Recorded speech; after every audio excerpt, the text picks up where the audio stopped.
troubles come and my heart burden me,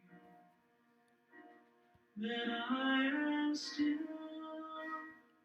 and wait here in the silence until you come until you come and sit a while with me. and sit a while with me. One more time. When I'm down, When I am down, and oh my soul so weary. and oh my soul so weary. When troubles come When troubles come, and my heart burden be, my heart burden me, then I am still then I am still and wait here in the silence wait here in silence until you come. until you come and sit a while with me. When I am down and oh my soul so weary. When troubles come When troubles come and my heart burden be, my heart burden me, then I am still then I am still and wait here in the wait silence here in silence until you come until you come and sit a while with me. Tell the Lord, you raise me up You raise me up so I can stand on mountains. stand on mountains. You raise me up, Lord, You raise me up to walk on stormy seas. walk on stormy seas. I am strong I am strong when I am on your shoulders. when I am on your shoulder. You raise me up You raise me up to more than I can be. more than I can be. Tell the Lord again, you raise me up You raise me up so I can stand on mountains, Lord. stand on mountains. You raise me up, Lord, You raise me up to walk on stormy seas. on stormy seas. I am strong, Lord, I am strong when I am on your shoulders. when I am on your shoulder. You raise me up You raise me up to more than I can be. more than I can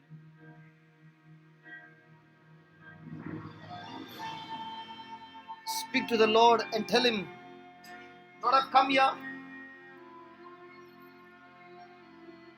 I need you, Lord. I need your presence, Lord. I've come to have a relationship with you, Jesus.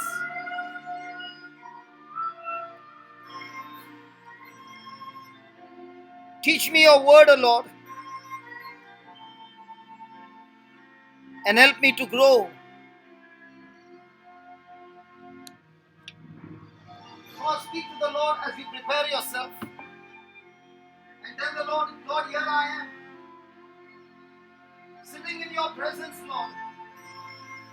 I want to know you personally, Lord. I've not come for a healing, Lord, but I've come to know you. I've come to have a fellowship, an intimate relationship with you. Jesus, you are alive. You have resurrected. You are here in our midst. You are a spirit, and I want to worship you, Lord. Not with my senses, but with my spirit, my truth. So help me, Lord, to grow. Help me, Lord, to know you more and more.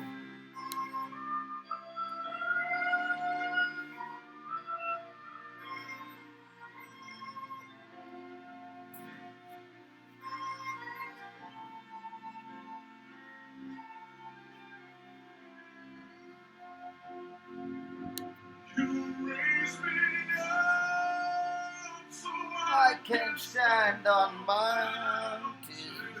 You raise me up. Raise me up to walk on stormy seas. I am strong. I am strong when I am on your shoulder. You raise me up. You raise me up to more than I can be.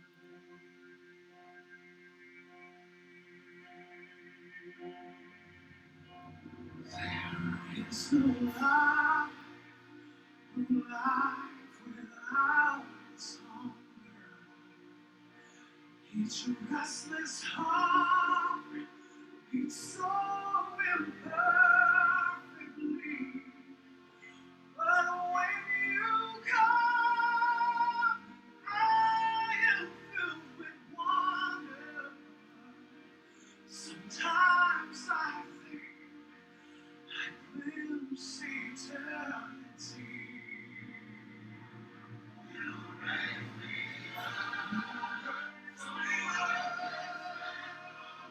I can stand on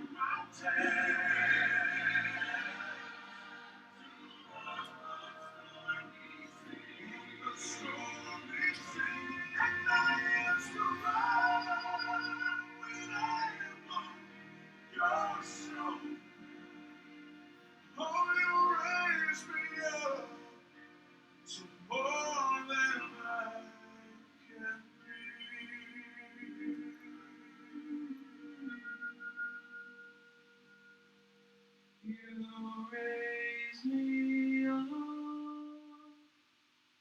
to more than I can be.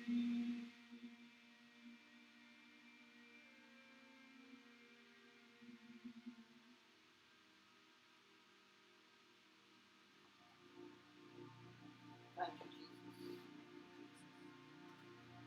Thank you, Jesus. Hallelujah. Hallelujah. Hallelujah. Hallelujah. Thank you for coming.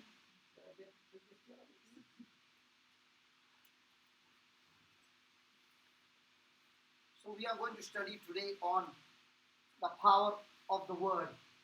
Have you heard the word word? So what is a word?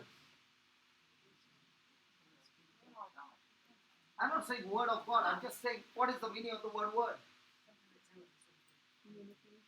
Communication. Okay. The meaning of the word is it is a thing which is not natural but spiritual. For example, a person will say, come here, I want to tell you what? Something. And then that person will say, see that you don't tell anybody anything. So words are things, but they are not natural things.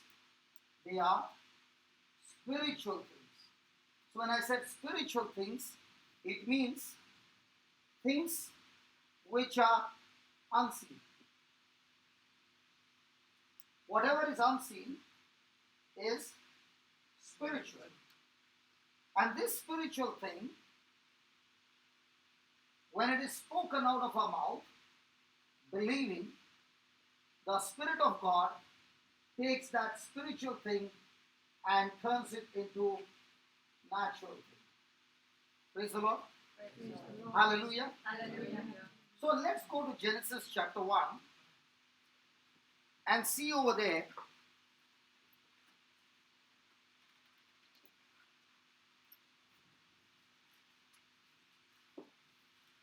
my friends, if you're going through any kind of situation in your life, okay, once you understand this application, you can turn around those things coming against you and you can have victory in your life.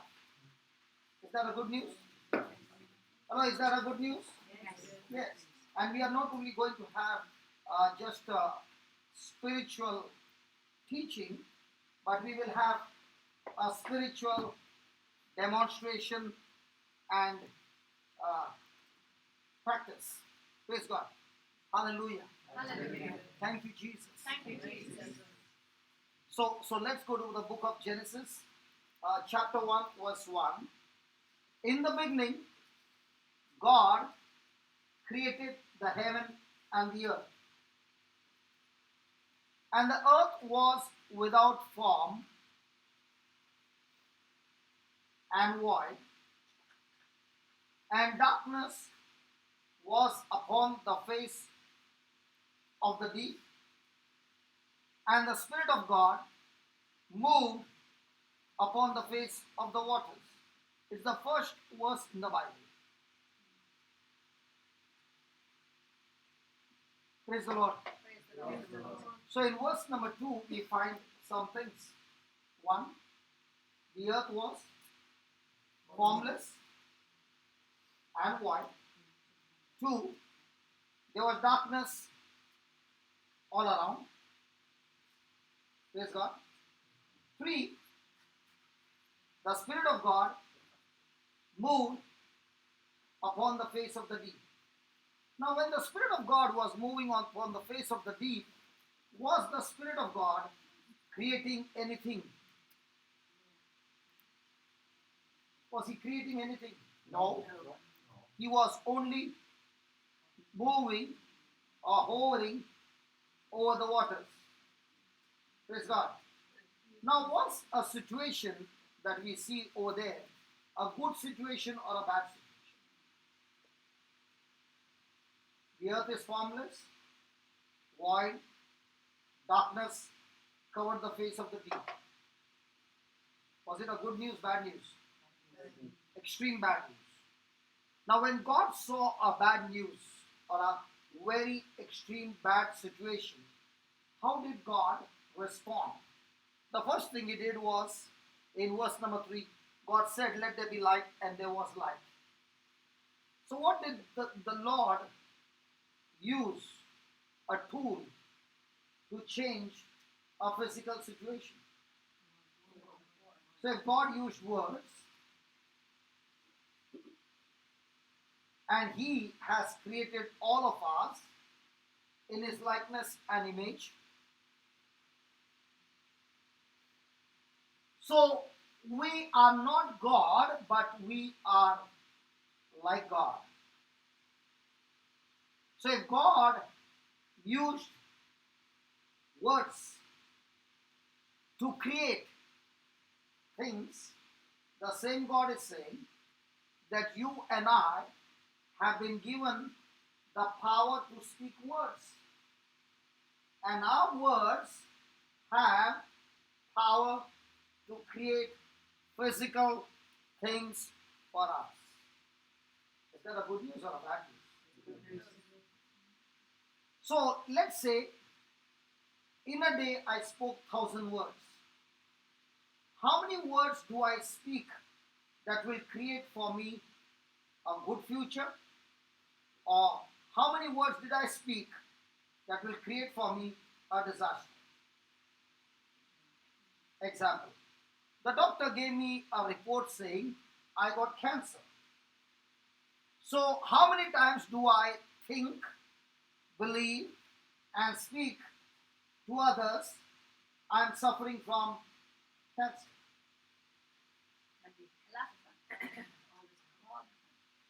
Now, did God also have a problem here? He had the earth, void and formless. Darkness covered the face of the deep. But did he open his mouth and say, there is darkness, the earth is void and formless? Or did he say, let there be light? Let there be light. So did God speak what he saw, or did he speak what he wanted to see? What he wants to see. So did God speak his problem, or did he speak his desire to the problem? His desires. Now let's pause for a moment and let's ask ourselves. When I am facing a problem, what do I do? Do I speak what I see, or do I speak what I want to see?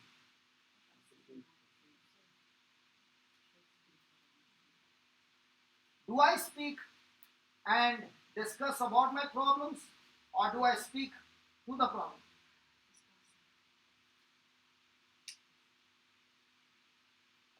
Do I speak my pain and suffering, or do I speak my future desires? Really?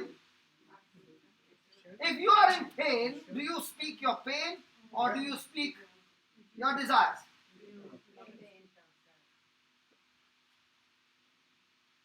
So what is God teaching us over here? An application. Then let me give an example. Are we all sitting on a chair? So why are you sitting on a chair? Because there is a gravity that pulls everybody down.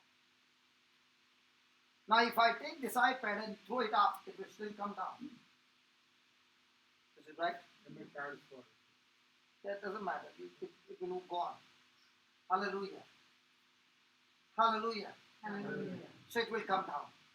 I was surprised today something special happened. I took a flight in Dubai and I got into the flight with other people. And to my surprise, the plane took off with the luggage. It flew and from there brought me up. Can you believe? You mean to say the plane has got no gravity?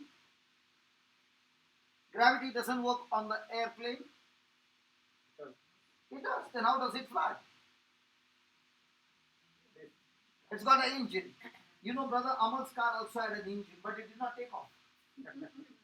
I'm not joking, really. Say that again. That thrust. So there is a law of gravity that is pulling me down, but there is another law which is more powerfully active when a plane has to fly. It comes on the runway and goes at a speed 300 kilometers, 400 kilometers per hour, that the wind is formed on the wings, and now it is counter-attacking the law of gravity, and that's why it flies. In the same way, in our lives, there is going to be a law of sin and death pulling me down, and on the other side is the law of life that is coming from the Spirit of Jesus Christ. Let's open to the Bible, Romans chapter 8.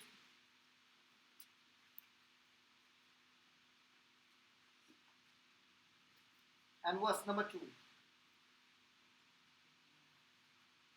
Romans chapter 8, verse number 2.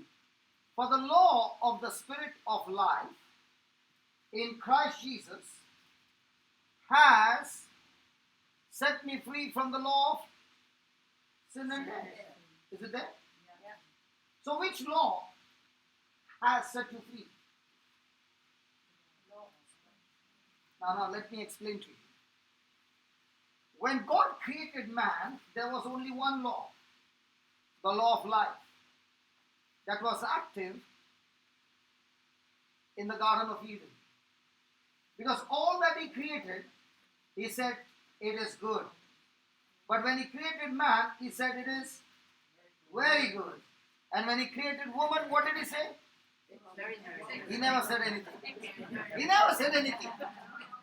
Only man said, it is superb, Lord. Hallelujah. Okay. So he said very good. Now, did God create man to die? No. Did he create man to suffer? No.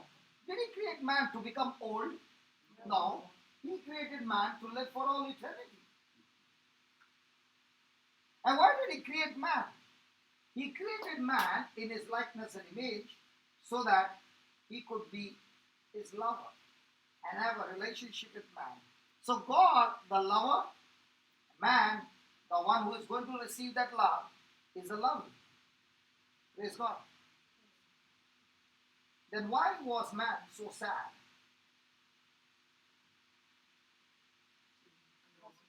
was alone. So all those people who are alone are sad. And all those people who are married are happy. Very sad. Very sad. Who said that? Hallelujah. So why was Adam sad? He had no one. So Pat is alone, not yet married, right? You are married? No. So he is not sad. I'm looking. He's looking for somebody who can get in touch with him. Praise God. Okay. No. Why was Adam sad? The reason he was sad is that God had created him in his likeness and image, right? And being in the likeness and image of God, he was like God. So God is a lover, and he poured his love into Adam, and that's why he gave him the Garden of Eden. All that he created for Adam, he gave it to him.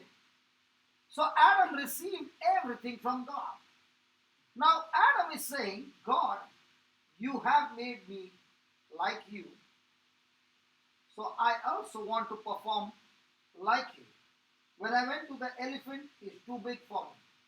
When I went to the camel, she's very tall for me. I went to the rat, too small. I did not find anybody like me so that I can also be a lover. I'm only performing half. That is, I'm a lovey to you, but I cannot become a lover. So God created Eve. Now, Adam was the lover and Eve was the lovey. So the lover is the one who gives, lovey is the one who receives. So Adam received from God and God was giving. Now what he received, he was giving to Eve. And that's why they had a great time in the Garden of Eden. Now, there came a time when Lucifer, Satan, came and spoke what? Words. Came and spoke what? Words. Words to whom? To Eve. And what did he say? He said, if you eat of this fruit of this tree, you will become like God. Now, please understand, all this time, there was only God talking to Adam, and Adam talking to Eve. But this time, there is no God talking words, but Satan is talking words. So Eve receives his words, acts on those words, comes and gives the fruit to Adam. Now, did Adam have the choice? Now he had two sources. One, the original source called God, who told him, don't eat of the fruit or you will die. Two, there's another source that says, if you eat of this fruit, you will become like God. And now he has also seen that his wife has already eaten the fruit. Praise God. Now what do you think would have been in Adam's mind? This woman is going to die. And I love her very much. This is my opinion, I'm not sure. Adam would have loved Eve so much that he said, because you ate of that fruit, you will die. And because I love you, I have decided to die with you.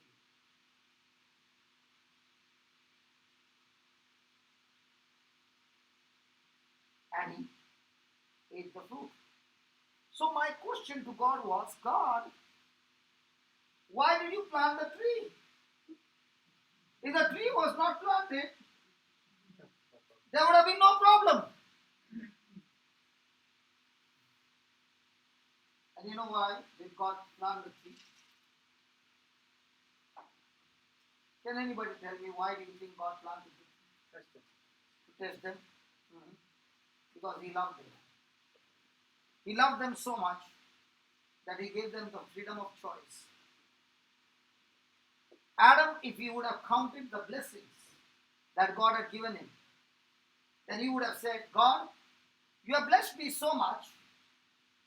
Yes, this tree is all the time talking to me and saying, come and eat the fruit. But because I love you, I choose not to use my freedom to go against you, but to continually love you. Praise God. Hallelujah. Hallelujah. And therefore I've decided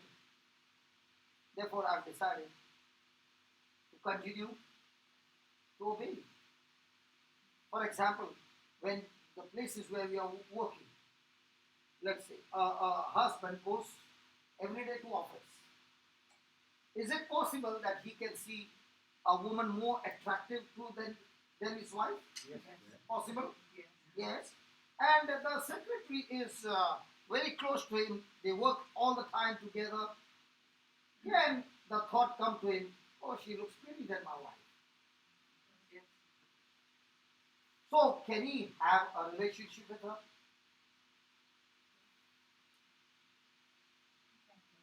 He can, but he can. But what is he saying? Because I love my wife, I choose not to have any relationship with you, even though I can have relationship with you. Are you following? And that decision is an evidence that he loves his wife more than this attraction that is knocking at the door. In the same way, Adam is saying, God, you have given me all these trees and I can eat the fruit. But even though this one is talking to me and saying, come and eat, because I love you, I want to prove my love that I will submit to you, obey you, even though I have a freedom now to live my life the way I want. Is it right? Hello? That's why Jesus said, all those who say, I love you, I love you, I love you, Jesus, are not the ones who love me. The ones who love me are those who keep my commandments. Means what? I have the freedom of choice that I can go and live my life the way I want. But because I love you, I choose to use my freedom to submit to you and obey you. Did Jesus love his Father? Yeah. That's why in the Garden of Gethsemane, there was a battle. On one side was to carry out his Father's will. On the other side was his own flesh saying, why do you need to die? Why do you need to suffer? Why do you need to go to the cross? You can turn your back and get out of this situation. But what did he do? Because he loved his Father, he said, Father, if that's what you want, that's what I will do. Praise God. So, before Satan could come and talk to Eve, there was only one law, and that was the law of life. But the moment Satan spoke those words, Eve disobeyed, Eve ate the fruit, gave it to Adam, and he also ate the fruit that brought disobedience. And not only disobedience, a new law got activated, and that is the law of sin and death. God never created man to have the nature of sin. What's the nature of sin? The nature of sin is all the time thinking about myself. my benefit, all about me. So this law got activated in the Garden of Eden. Now, how did this law get activated? This law got activated the moment the person's thinking changed from the original source to a source that was not original but was deceiving and attractive to go and eat it. Are you following? So on one side was the word giving life. On the other side was the word speaking a lie. And if you obey, this word is not going to give you life, but this word is going to bring extreme torture, extreme pain. Hallelujah. Just give me 2 minutes. I'll take off that memory chip, then there will be no more tatu.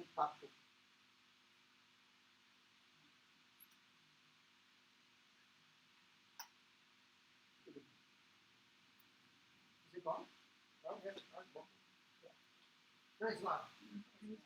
Hallelujah. Hallelujah. Thank you, Jesus. Thank you, Jesus. Praise the Lord. Praise the Lord. So now got activation of the law of sin and death. So you find here a beautiful application. Word that brings life, another word that brings death. Now in our life as well, there is a word that comes from the source called the Word of God. And there's a word that comes to destroy us, that is anything that contradicts the Word of God.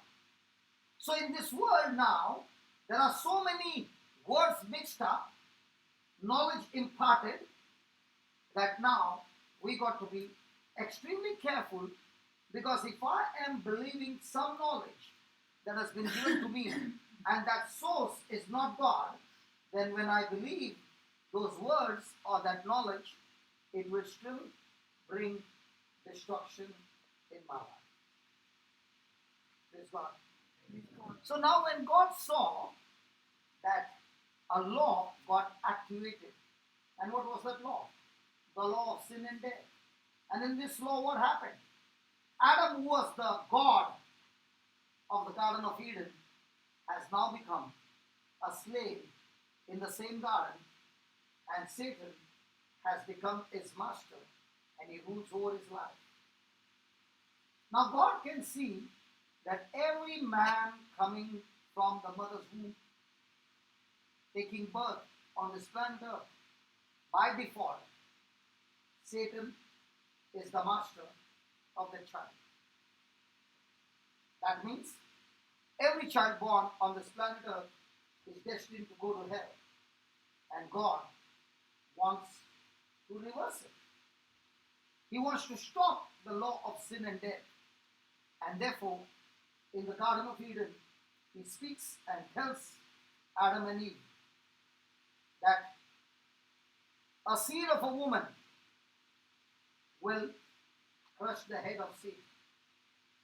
And that woman is Mother Mary. Praise God. Praise God. Hallelujah. So to bring this man, Jesus, into this world, God has to prepare generation after generation, because this man whom he had given the power on earth has handed over the power by deception of Satan into the hands of Satan. So if God wants a man to come on this planet Earth, his own son, he needs permission. Now why does God need permission? I always had this thinking. There are many mothers here. Supposing your child of 4 years fell down. You saw with your eyes.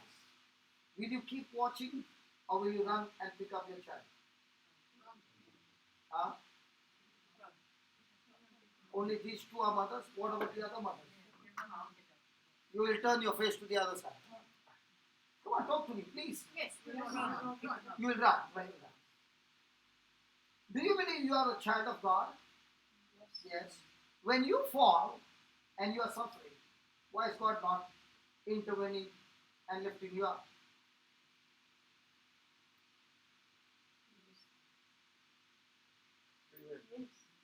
Free will?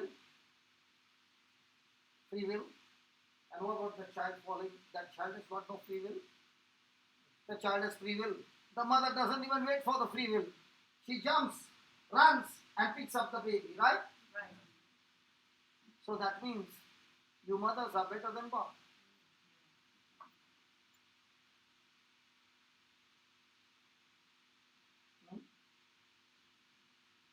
Mhm. I'm asking you, supposing a 5-year-old baby, okay, and I'm bashing up your baby. Will you keep watching? No. Will you come Yes. for the rescue? Yes. What about God? Does He come to the rescue? Yes. If somebody is bashing up somebody, so many people, I don't know about you, so many parents, they can see with their eyes their own children walking on the wrong side. And God doesn't show up. Some of you might be thinking, have I come to the right place? Let me go home. Give me a chance. Let me explain to you. Okay. Let's go to Genesis 1.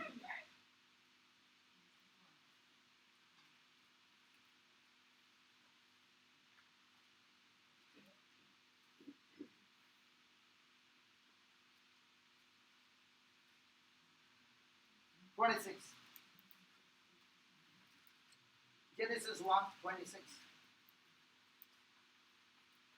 Yeah, read from there. Somebody with a loud voice. Then God said, No, not from oh, first. sorry. From behind. From behind. So that everybody can hear. Go ahead. Come on, read it. You got a big voice. Read it. Yeah. God said, Hmm. let us, Father, Son, and Holy Spirit, make mankind in Is our that image. there?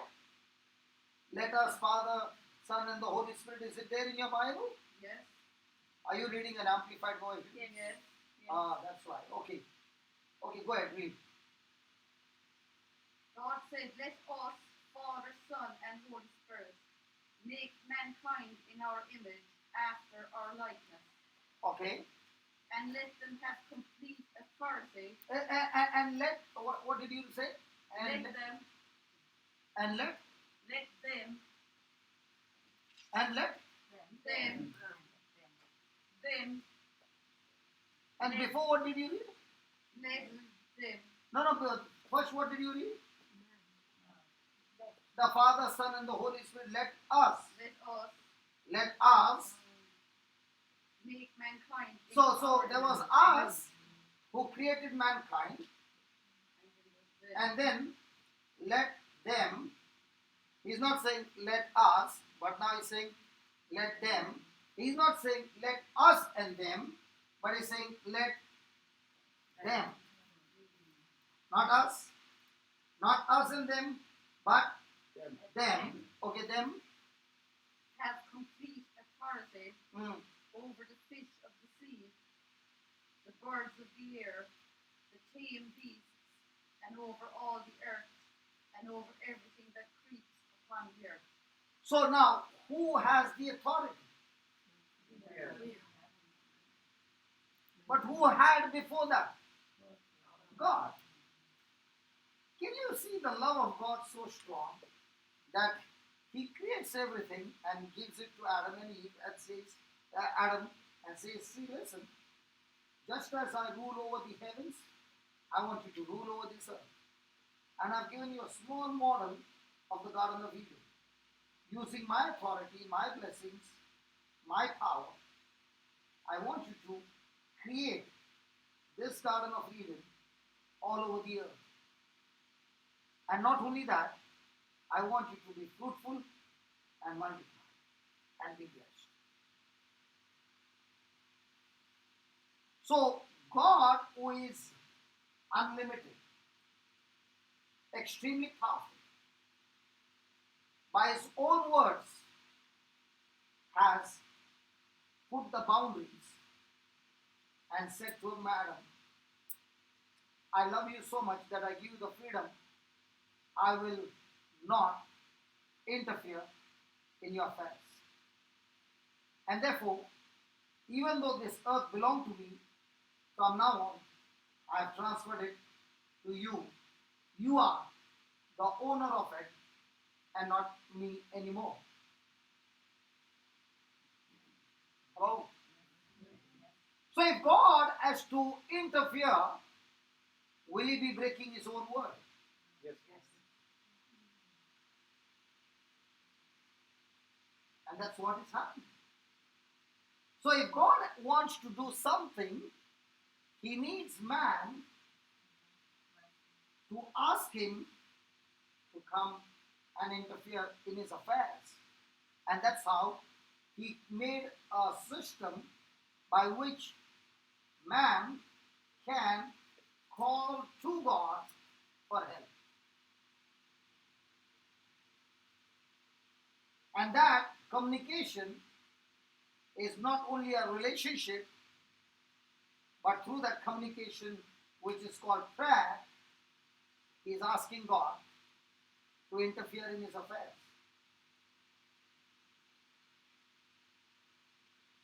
So, can God interfere without somebody asking him? No. Can you understand now? That's why Jesus was preaching, teaching, and healing people. Why? So that they would understand the truth and now cooperate with God, believe in God, accept the truth, act on the truth, and now God is able to do his mighty things in their life.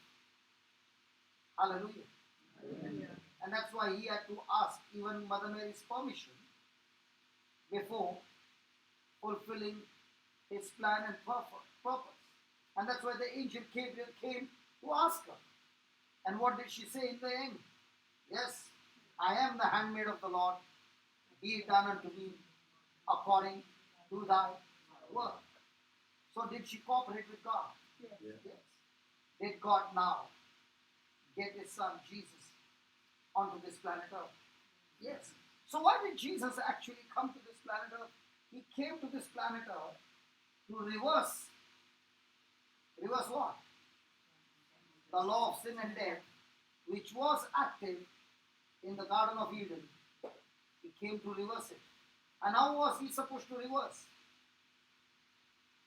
If Adam disobeyed God and the sin and death got activated, in the same way, Jesus, through all kinds of trials, temptations, and torture, will obey his Father even unto death, and that obedience would now reverse the law of sin and death. Did you now follow? Hello, did you now follow? Yes. Yeah. So, on this planet Earth, at this very moment, there are two laws who are fighting each other to be active in our life. So, there is a law of sin and death, and there is a law of the Spirit of life in Christ Jesus. Amen? Amen. And that's what we find in Romans 8 verse 2. For the law of the Spirit of life in Christ Jesus has made me free from the law of sin and death. Now, what is the meaning of the word law? Law. Rule, what else? Commandments, what else? We in school had learned something called as the law, the Newton's law of gravity. It was called as law of gravity. Why is it called as law of gravity? Why not Newton's gravity? Say that again. Good. Can you explain that? Gravity is gravity, and if you throw something up, it's not going to go anywhere but down. So a law is a principle that has been tried. Anyone who gets involved in it, whether you are an Irish, an Indian, fair, dark, tall, short, thin, no matter who you are, the result will be the same. So in the same way, the Lord is saying, there is that law of sin and death, and there is that law of the Spirit of life in Christ Jesus. This law gets activated by the person individually. Praise the Lord. Praise the Lord. How did the law of sin and death get activated? By words. Whose words? There was on one side God's word, and on the other side was Satan's word. Which word was believed? Satan's word. So which law got activated? So in our life also, every day, we have words spoken to us. Which words do we believe, and which words do we speak, and which words do we act on? That law gets activated. And when it is activated, it works and keeps on working till you have to deactivate it by believing the word of God. Have you ever heard this?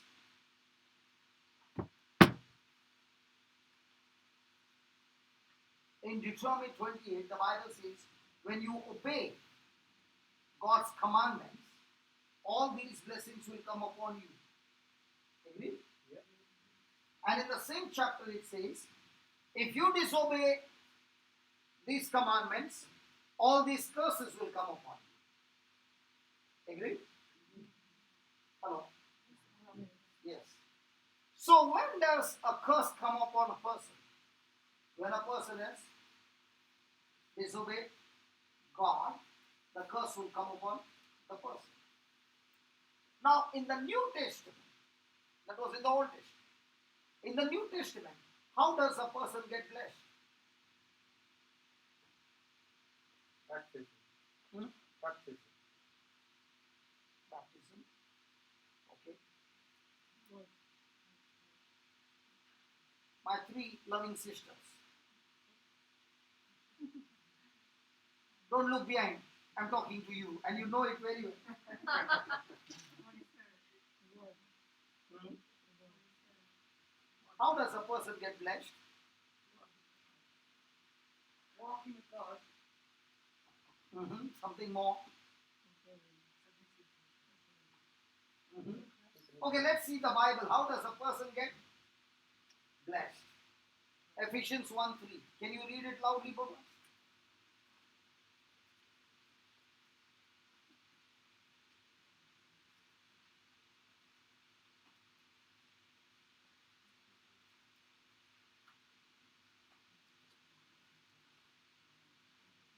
Still searching where's Ephesians?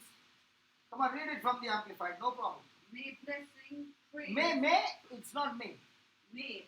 Okay.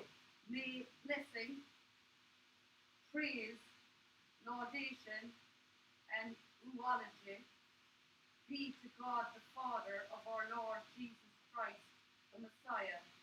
No, you're not reading Ephesians 1:3. I am reading Ephesians 1:3.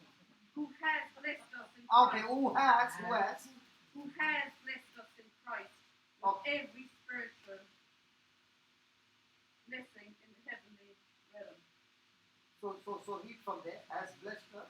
He has blessed us. He has blessed us. Read it. Read it again. Who has blessed us in Christ. So how does a person get blessed? You're already blessed. No, we are already blessed. But how does a person get blessed? Already blessed in the new covenant. Hello.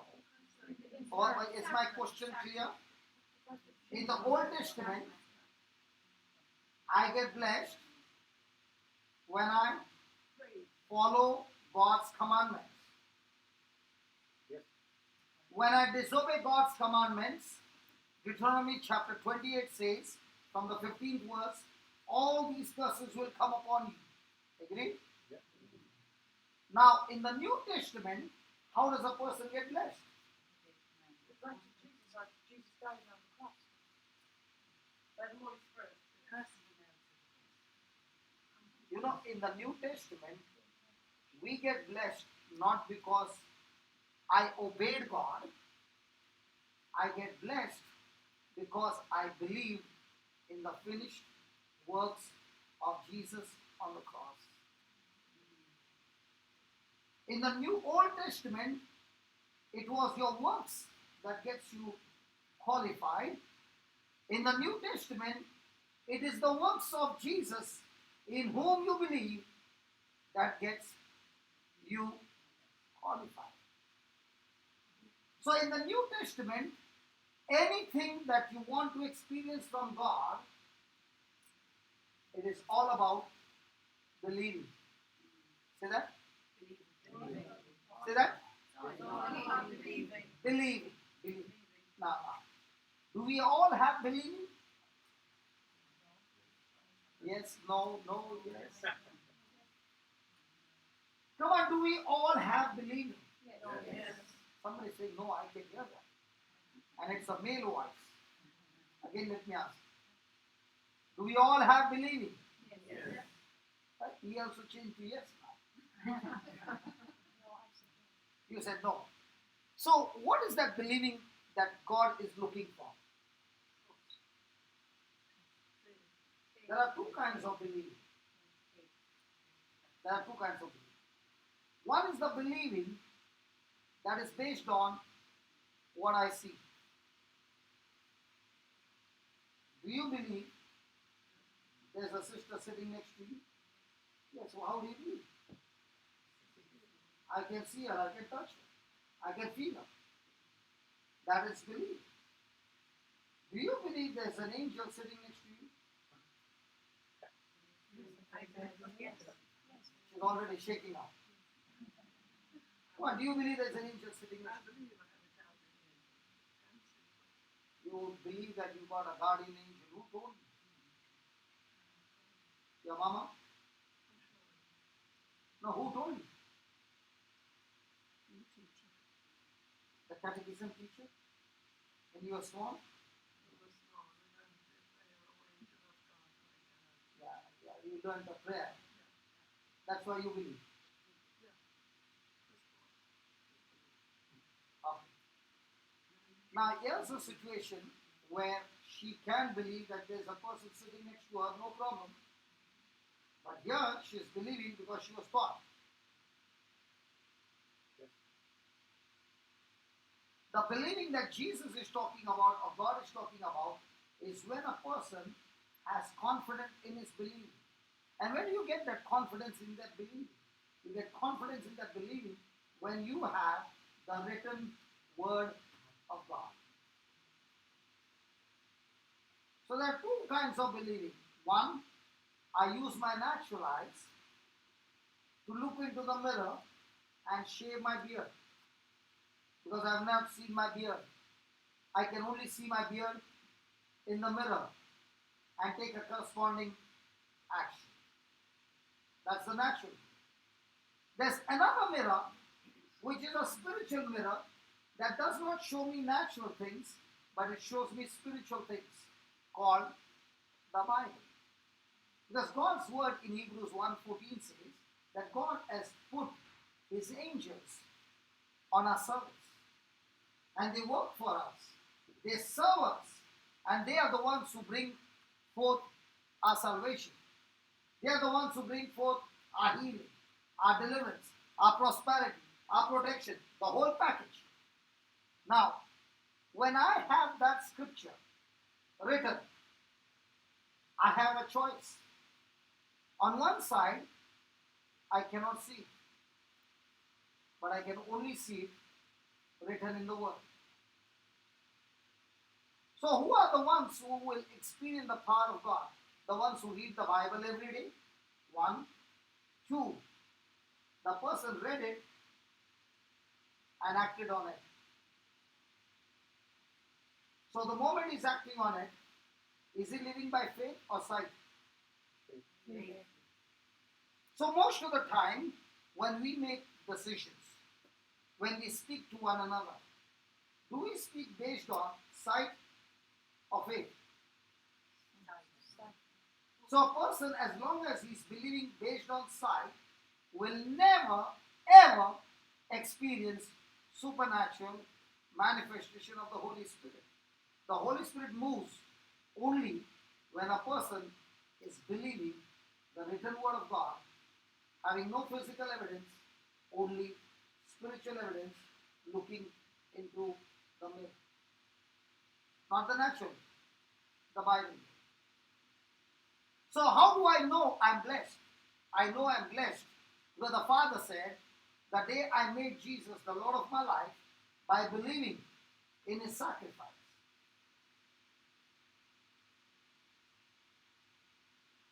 And that believing got me grafted into Jesus. And that believing brought the greatest power in the universe in me. Got me changed from a carnal being to a spiritual being, making me born again, a new creation. My spirit has become new, and God, the Holy Spirit, dwells in the spirit, and therefore now I am no longer a human being, because I now got 1/3 of me who is God, and he dwells in me. Hey, how do you know he dwells in you? Because Jesus said, when the Spirit of truth will come, he will come and dwell in you forever.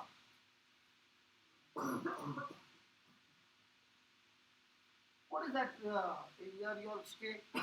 B and B, what? B and B, right? Bread and breakfast. After your breakfast, you have to leave. Yeah. Go out. Yes. Night time, come and sleep, or you can stay at home as well. I don't know. What's the rule? B and B. Oh yeah, you leave after breakfast. You have to leave. You can't stay behind. No, sometimes we just don't get a meal. We just get breakfast. You don't get a meal, but you can stay in the house. Some houses, yeah. Yeah, you can come and go, but you don't get any other meals. Just your Okay, and you can stay there for a whole year. No. You have money. So please understand, Holy Spirit doesn't come on B and B. He has come with you and in you for eternity. Hallelujah. Are you understanding? Yes. See, there are times when you will say, when I went for that service, I felt so good. My hair was standing. You don't have hair. Where will you have hair standing? You already shaved all that. But your, what do you call that? Loose. That. Now what happens the other next day when you went to church and there was no this? That means Holy Spirit went on a vacation. Whether I have it or not, whether I'm in good mood or not, the mirror says, he is in me forever. So now I come to a conclusion that when I believe what the scripture says, then I have activated the law of the Spirit of life in Christ Jesus in me. So the challenge is not what I can get from God. The challenge is, how can I use the scripture to believe in my heart? Are you following? Yes. Are you following? Let me give an example so that you understand. I have 75 euros in my pocket, and I went to the restaurant to have food. Will I order 200 or will I order only about 75 and less? Why not 200? You have to run. So in the same way, in my everyday life, my decisions, my actions will be based on how much do I know who is in me. If I don't know He is in me, then I will be all the time struggling. But if I know and I know through the scriptures that He dwells in me forever, then based on that knowledge, my actions will be. Are you following? So my life as a Christian is not what I can get from God.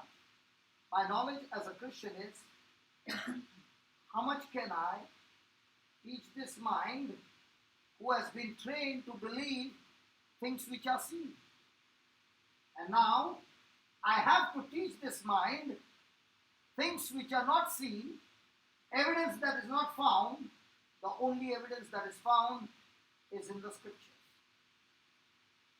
So if the scripture says, in Christ Jesus I am blessed with every spiritual blessings, then based on that knowledge, I am able to take my decisions and actions.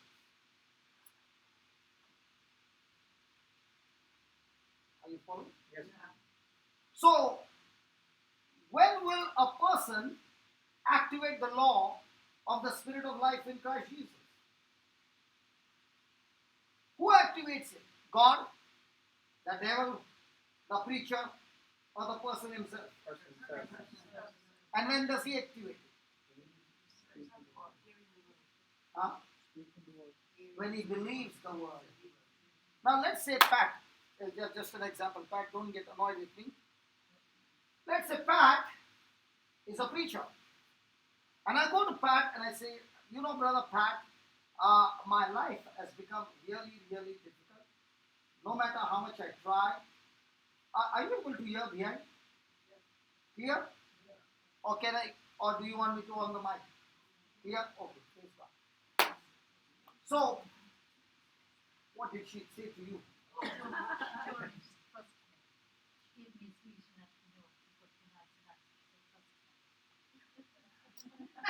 didn't follow what she said.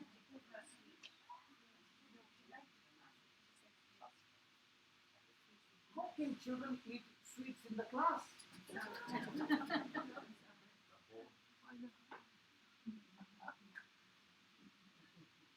Hallelujah. Hallelujah. Okay, where was I? My brother Pat.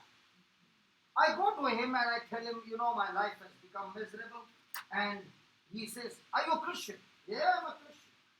Do you believe in the Word of God? Yeah, I believe in the Word of God. Okay. And he starts praying and he says, I got a message for you. Your ancestors, 3 ancestors before, somebody had committed 3 murders. And that's why there's a curse running in your family.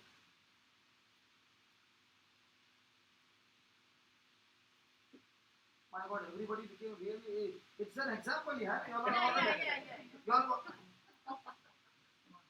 Okay. Now he gives me this message saying, because of that ancestral curse, it's running in your family. Now, when I'm leaving my brother Pat and I'm walking, what's going on in my mind?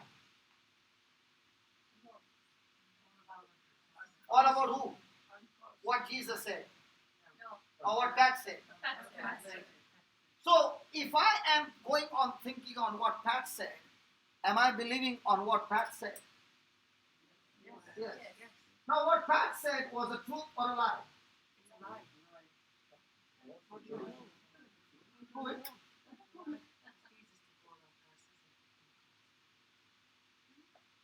And what about the word of God saying that the curse of the family will go to the 7th generation?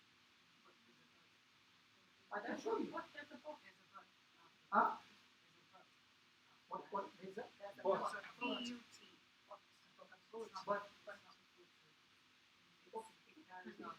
yeah, tell me what is the but.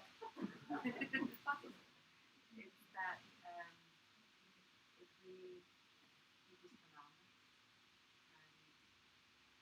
if we keep his commandments If we keep his commandments, and if we don't keep his commandments, then the curse will go for the 7th generation. I get it. Okay, doesn't matter. But have you read that? Yes, yes. So the curse does go up to the seventh generation.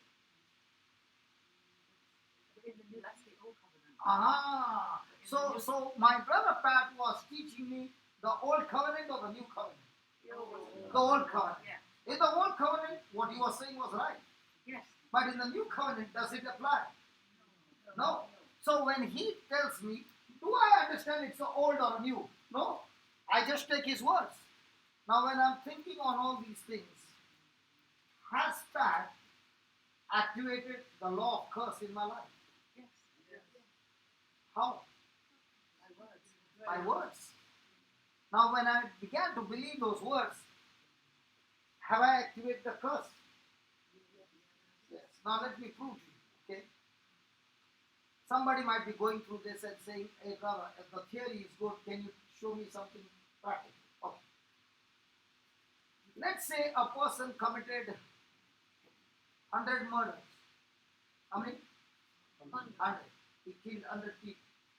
Will he be under a curse? Yes. Who said no? Yeah, why? Huh?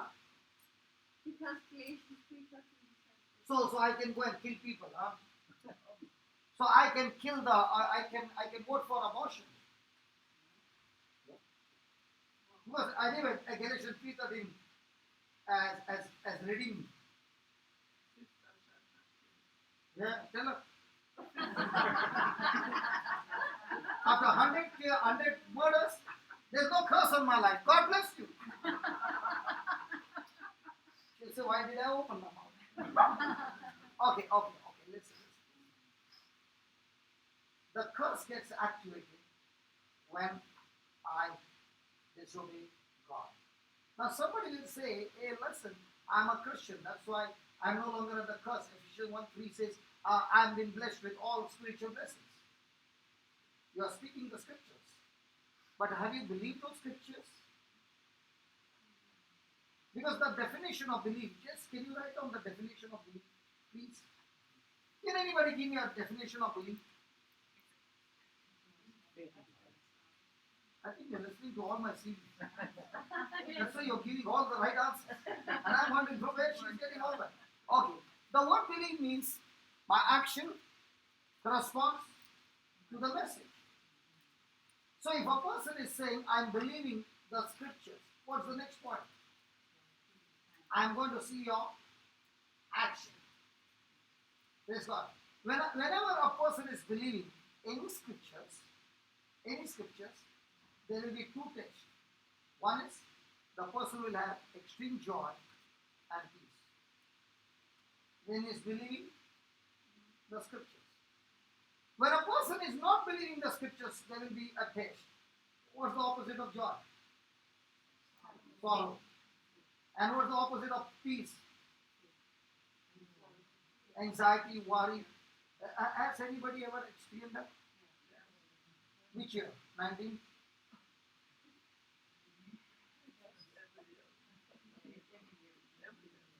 Every year? What about yesterday? So a person who is having fear and worry and anxiety, has that person's mind believed the word of God? No. So has that person now activated the law of sin and death? Yes. So now can you see that? I can activate the law of life that comes through the Spirit of Jesus, and I can also activate the law of sin and death. So if I have activated the law of sin and death, who is able to deactivate them? I myself. How? By changing my mindset. Now I told you a person who has committed 100 murders. Let me give an example. When Saul, who did not know Jesus, how many murders did he commit? Numbers not known, but hundreds. From the children, women, men, everyone. But the day he encountered Jesus, Did he continue to do that job? No. The very moment he met Jesus, there was repentance, there was a U-turn, and now he is no longer under curse, but he is under Abraham's blessing. Hallelujah. Hallelujah. So when a person believes, when a person is born again, there will always be a change in his attitude, a change in his thinking, a change in his lifestyle. If a person says, I'm born again and I got the Spirit of God dwelling in me, and there's no change in that person, then that person has got an emotional feeling of a change that has taken place in him, but then that's not a genuine born again. Because when a person gets born again, at once there is going to be a change. The person begins to get extremely attracted to the Word of God. The person gets addicted to the Word of God. The person is now willing to put down his life. He is willing to die to self to obey God's Word. The person is no longer thinking about his own benefits. He's all the time, his mind is fixed on the kingdom of God. Hallelujah. Hallelujah. Hallelujah. Hallelujah. Thank you, Jesus. Thank you, Jesus. Thank you, Jesus. Thank you, Jesus. So, which law do I activate in my everyday life?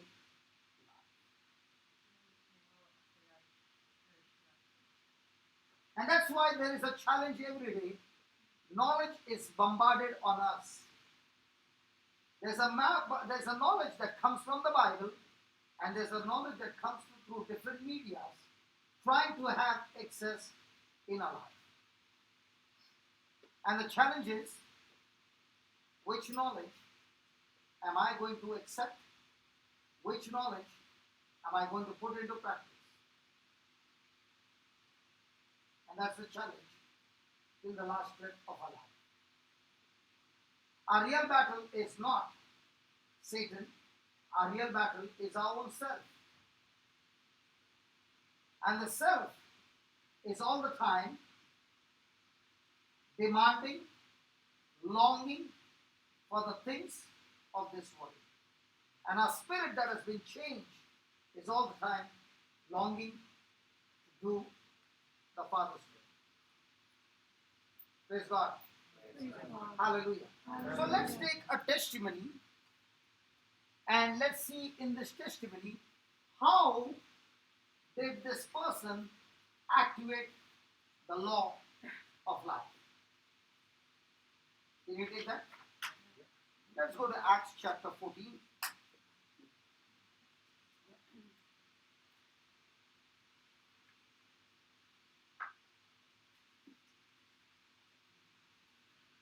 And verse number 8. And there sat a certain man at Lystra. And there, please read it, my dear. You got a good voice. Now at Lystra, a man sat who found it impossible to use his feet. Who found? Who found it impossible to use his feet. Okay. For he was a cripple from birth. And But, had never, go slow. For he was a cripple from birth. okay. And had never walked. Hey, did you get that? He had never walked. Then He was listening to Paul. he was Listening. You know why I'm asking you to repeat again and again? That these are the keys for your healing. These are the keys for your future. These are the keys to get your miracle activated. Yeah, go read that again. He was listening to Paul as he talked. As he talked. And Paul, gazing intently at him and observing that he had faith to be healed. Hey, pause. You mean to say, can faith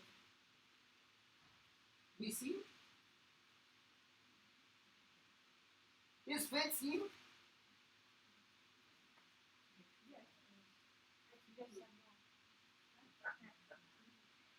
Yes and no.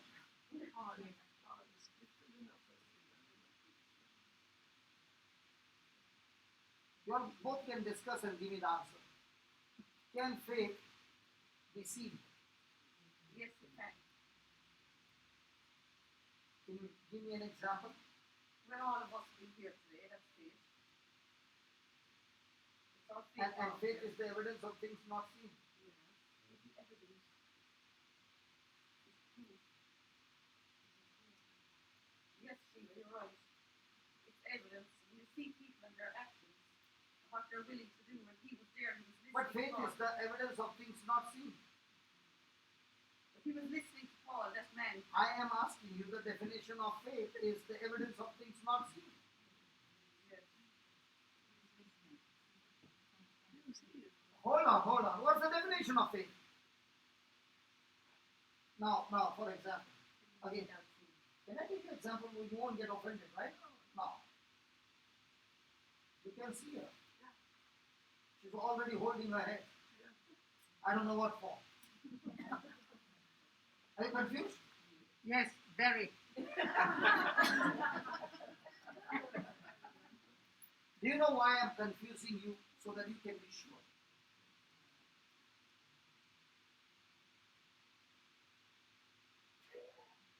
And I'm going to make it absolutely easy to you to understand.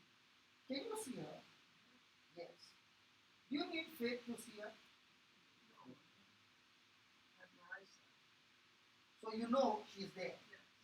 What about over here, the angel? Guardian angel, your guardian angel. So do you need faith to believe? Yes. So you need faith to believe. Is there any evidence? No. So there is an evidence not seen but given in the Bible. So when you see, you don't need faith.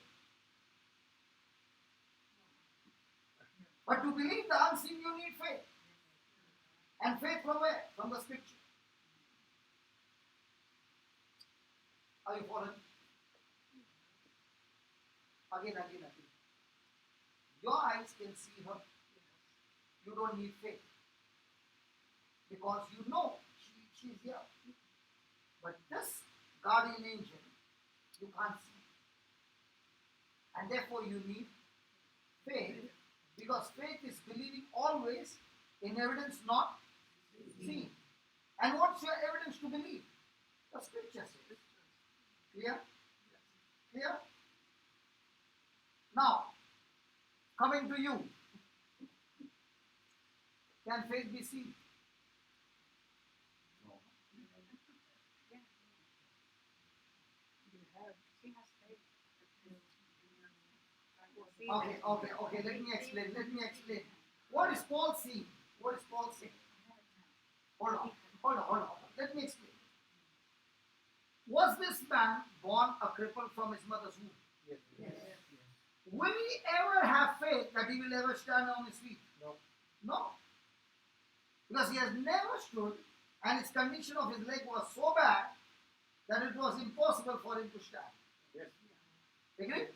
So in his mind, it is hopeless. Yes. Now Paul is teaching about Jesus. Yes. And what Paul might be saying? Hey, I have also not seen Jesus. The apostles have. Yes. And Jesus had a 3.5 years ministry, and he even raised the dead. Yes. He opened blind eyes. He did this. He did that. What is this man doing? Listening.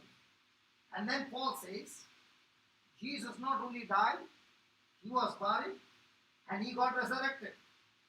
And after his resurrection, he came and met his disciples. And he told his disciples, wait in Jerusalem, and I'm going to send you another person just like me. And that person is the Holy Spirit.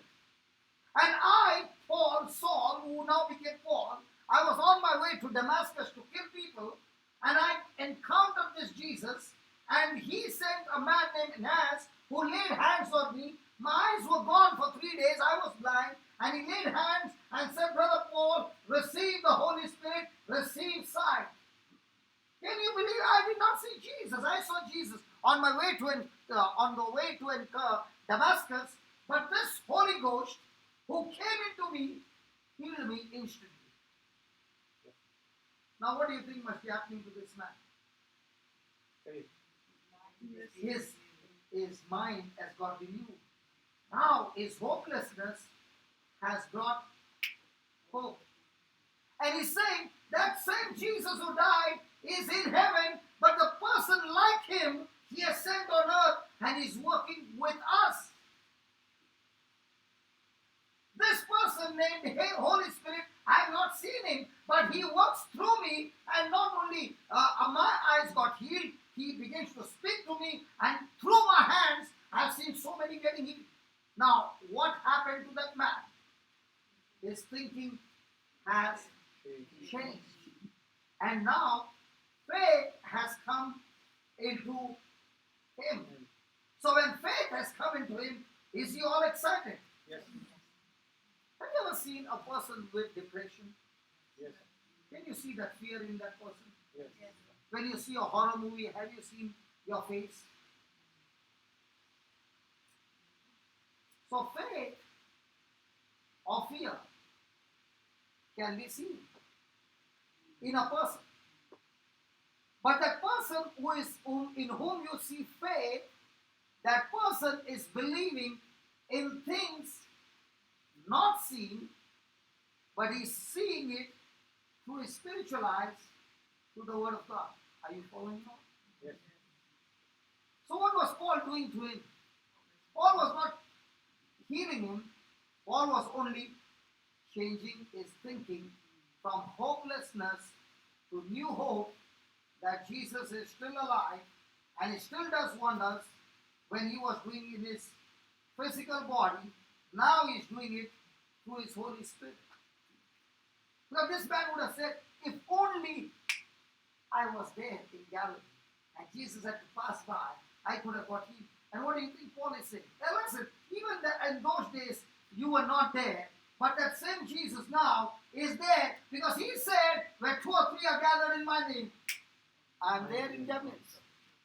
Hallelujah. And Paul might be saying, not only that, my friend, when I go alone, he's still there with me. Because he said to me, I will never leave you, nor forsake you. I'm with you till the end of time. So when he is with me, do I need to see him? No. Now today we came to this place. We came to one place. And then brother said, brother, we are going to, from the main M7, we are going to take a left and then I don't know where. So please call the woman. Which woman? Heidi. No, the GPS woman. Just connect her to her. And this woman kept talking to us. And one place she got confused. Before getting confusion, she said GPS lost. And now in a confusion when GPS lost, she is confusing us. Hallelujah. Hallelujah. But can you believe she did bring us to this destination? Honestly speaking, I have not met her. I asked Amal, when was the last time you met her? He said, I've never met her. But every time she said, 5 kilometers left turn, we believe. 3 kilometers right turn, we believe. We believe second exit roundabout, we believe. And we reach here. So are we trained to believe her words? Yes.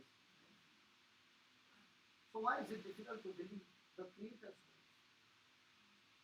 You have to be lost first. Hmm? You have to be lost first. He lost You have to be lost before you find your way.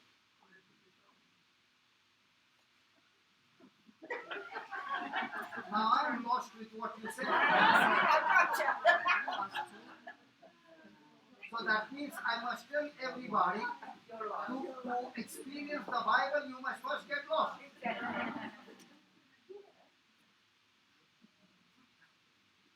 So Sister Eileen, every day you should get lost first. That's my way. And then the good shepherd will say, okay, now I can get you connected. Yeah. That's a long way. The lost was when you did not know the good shepherd. But from the day he introduced himself to you, he says, my sheep hear my voice, and they refuse to hear the voice of the stranger. When you get lost, you're hearing the voice of the stranger. Yes. Yes, what you said was only when I was lost and I did not know the shepherd. But now I know the shepherd. I download the GPS before going onto the wall. What's the GPS? The word of God in my heart. Hallelujah. Yeah, then did you follow that? Yes. Can faith be seen? Yes, in a person. But that person who is in whom you are seeing faith, you must ask a question: is that person believing in things seen or the scripture that you just spoke to that person? When the person starts believing the scripture that you are explaining, you can see that joy come, you can see that peace come, you can see that excitement come. Now you know that this will surely produce the result. So what's the job of a person who is preaching? The job of a person who is preaching, the job is how quickly can I help the person to renew his mind from things which are seen to things which are not seen. Did Paul see Jesus in his lifetime? No. And he's going to preach to this man. Did this man see Jesus? No. But with his own testimony and the testimony from the scriptures that he was preaching, he made that person believe in that testimony that he's excited and now he's believing that if it has happened to so many people, it will surely happen to me.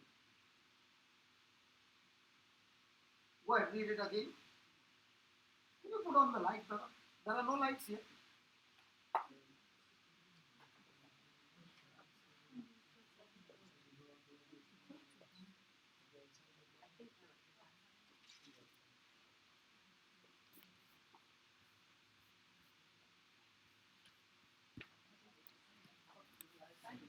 Yeah, okay.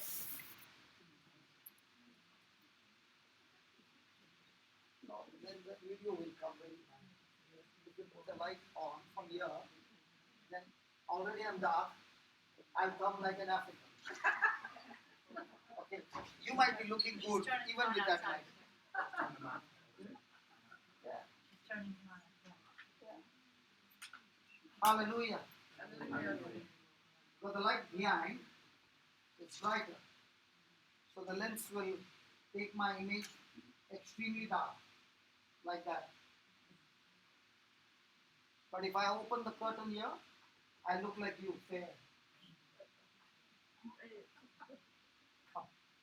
It depends on the angle of the light. Okay, go ahead. He was listening to Paul as he talked, and Paul gazing intently at him and observing that he had faith to be healed, shouted at him, saying, stand erect on your feet.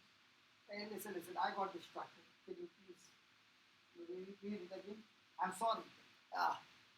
Because my laptop is there, I have to shift it this side after the break. Okay, go ahead. He was listening to Paul as he talked, Okay, and Paul gazing intently at him okay. and observing that he had faith to be healed, shouted at him, saying, stand erect on your feet. And he leapt up and walked. Praise God. Wasn't that beautiful passage? Yes. How powerfully Paul healed a man. Yes. That's the part. What about? Who healed the man? God. God Jesus healed the man. His faith. His faith. His faith healed him. Praise God. Hallelujah. Hallelujah. But for his faith to come, what did Paul do? Changed his thinking. There are three things that Paul did. First one, come on, go ahead. Come on, tell me quickly. The first one, He preached. He saw his face. He first began to teaching. Second, by his teaching, he saw that his mind or his thinking had changed. So was this man listening attentively? Come on. Yes. And when he was listening attentively, did it produce the effect? And when it, so the first thing he spoke, second he saw that this man had faith. What if Paul had not done the third part? If he had not commanded him to stand up, would the man get healed? So there were three things that Paul did. He spoke the word. By speaking the word, he got the mind renewed.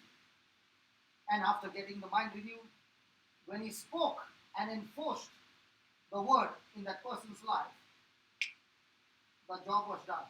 The man did three things. What are the three things the man did? He heard the word.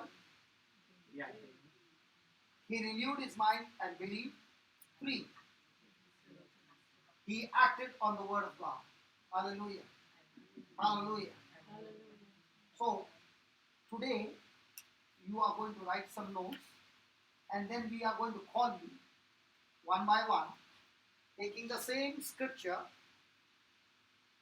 We are going to see healings, signs, and wonders in this place. Interesting? Yes. Hello. Yes. Okay, first we'll write down. No. For example, this man was crippled. All his life, was he healed? No. So in his mind, was he all the time thinking about his sickness? Yes. Was he ever thinking about his healing? No. So which law was active in his life? Okay. The law of sin and death.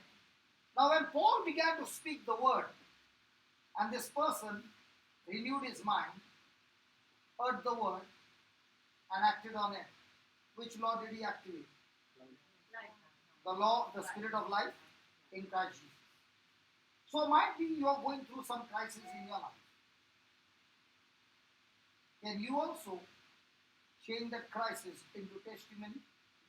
Yes. What do you need to do? Yeah. And wait, how does a person activate? By agreeing to the scripture, speaking it out. Believe and speak. Believe and speak. Believe. Believe. Speak. Believe. And speak. Believe. And speak. Believe. And speak. Now many people find it irritating because all their life they have been trying to please God by their good works.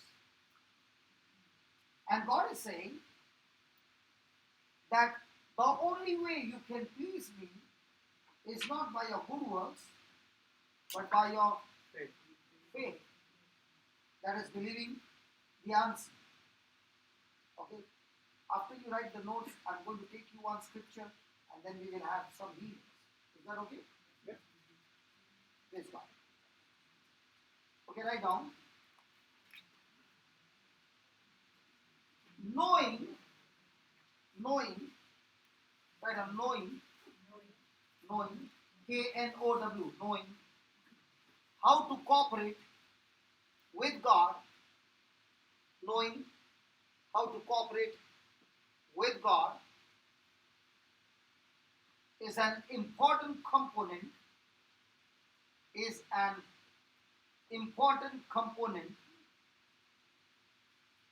in seeing the manifestation,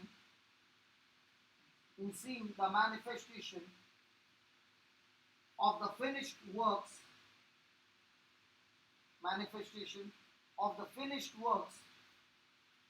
of Jesus Christ, in our lives. of Jesus Christ in our lives.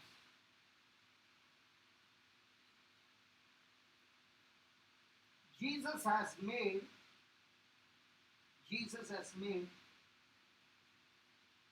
available Jesus has made available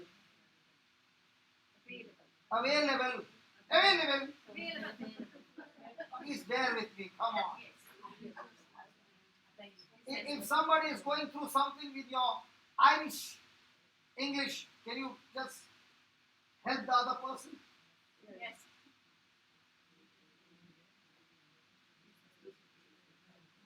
And here I'm teaching on cooperating. And can you cooperate with me and help me? Yes. Or should I stop my English? No. And I talk in Hindi. I can talk my language. I'm trying to talk your language. Praise God. Where are we? Jesus has made available everything we will ever need. We will ever need in life. We will ever need in life. So asking God to do something that He has already done, is an indication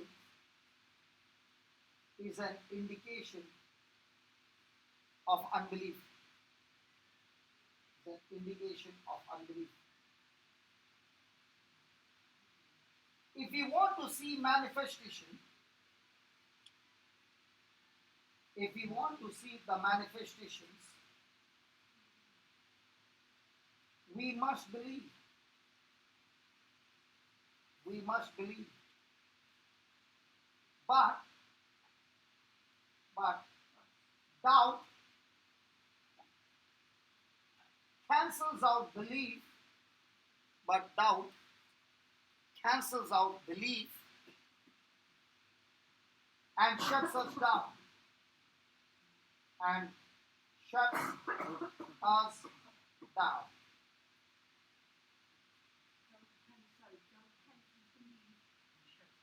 And shuts us down.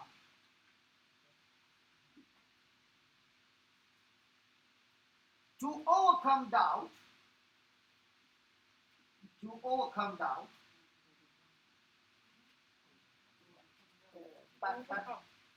can you just increase this volume? Just go and increase this volume.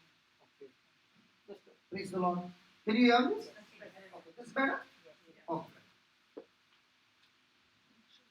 To overcome doubt, it is necessary.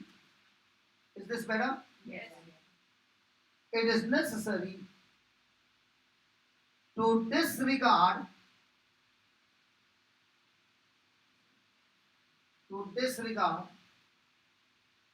what wrong teachings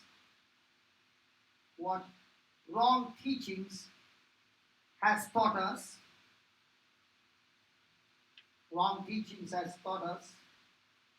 and go to the Bible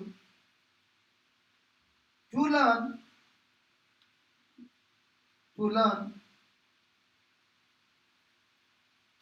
what we really need to know.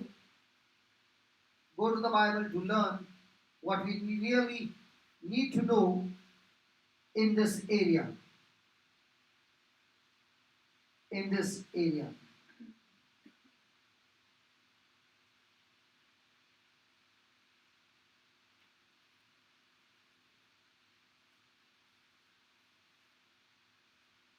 There are three ways. Next paragraph. There are three ways to cooperate with God. There are three ways to cooperate with God. First one. God needs a believer. God needs a believer. Now some of you who are sitting here are saying, I'm a Catholic. No. I'm not talking about a church. I'm talking about a believer in the Word of God. Okay? God needs a believer with a physical body,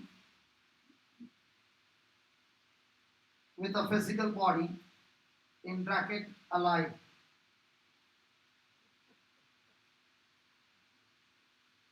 Alive. That not a dead body, a physical alive body.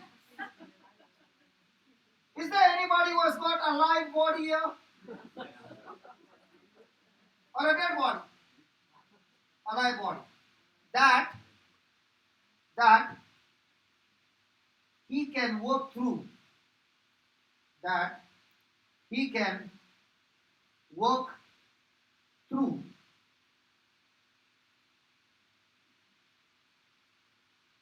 Second point. God needs somebody. God needs somebody or someone who knows his promises. Who knows his promises. 3. He needs someone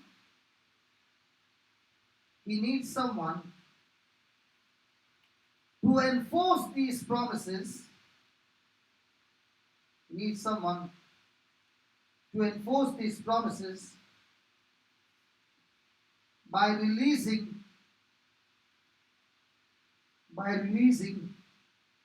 their authority. By releasing their authority.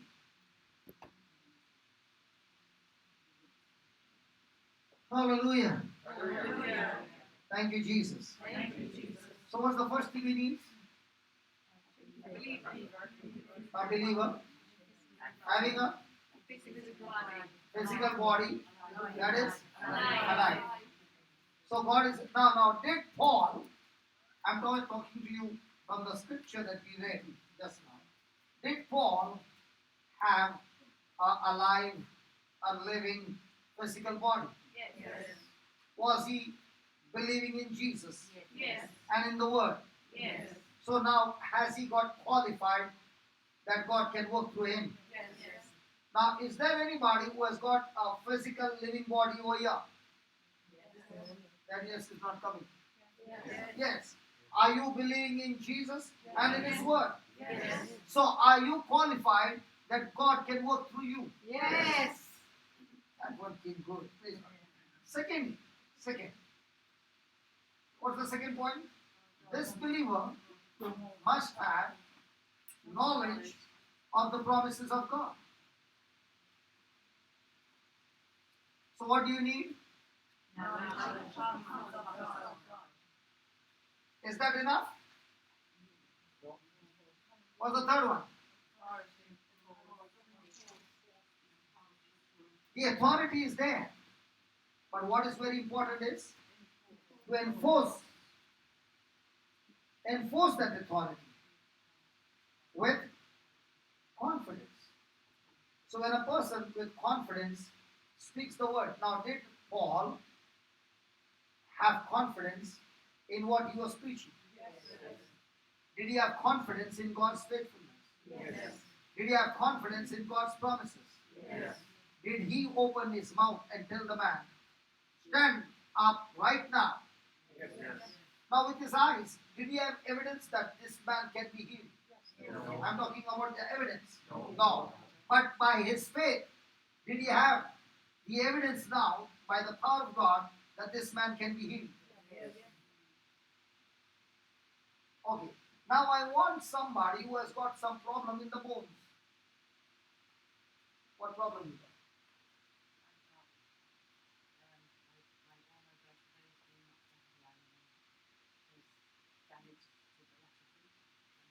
Come on. She's got a lot of things. I cannot remember all of those. Okay. Tell us all that you got. I've got my vertebrae and also blind. Just ask them to do this little one. Please. Thank you. Just one or two digits. I don't want to miss. you are going there? You are going. Okay, praise God. Thank you, Jesus. Thank you, Jesus. Okay, praise God.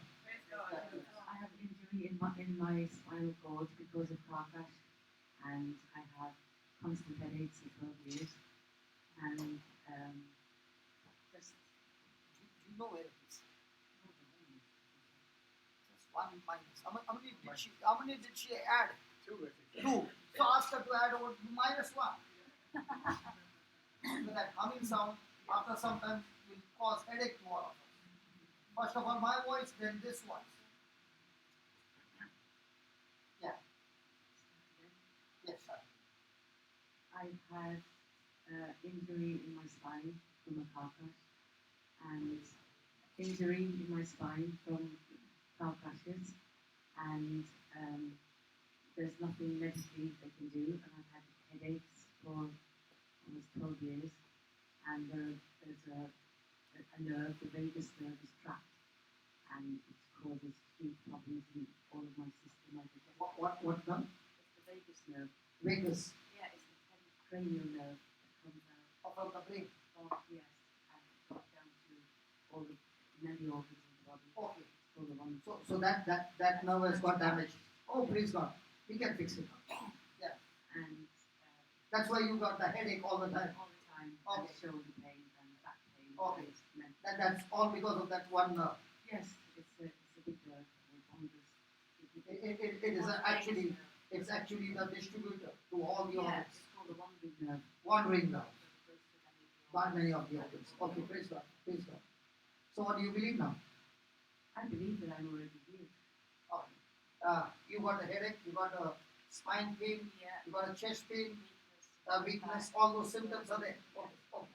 Okay. Is there anybody who has never prayed before over the sick? Praise God.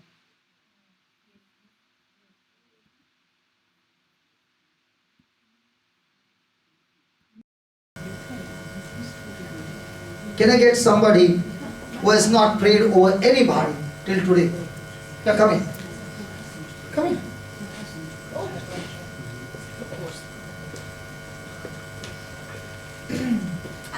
So, are you a believer? Yes, Do you believe in Jesus? I do, yes. Have you got a living body? I have, yes. Is it alive? Part of it. Yes is the answer. Yes. You know why I'm saying? Yes. So that's what we studied. Yes. See, there is something called as you read the Bible, and there's something called as you study the Bible.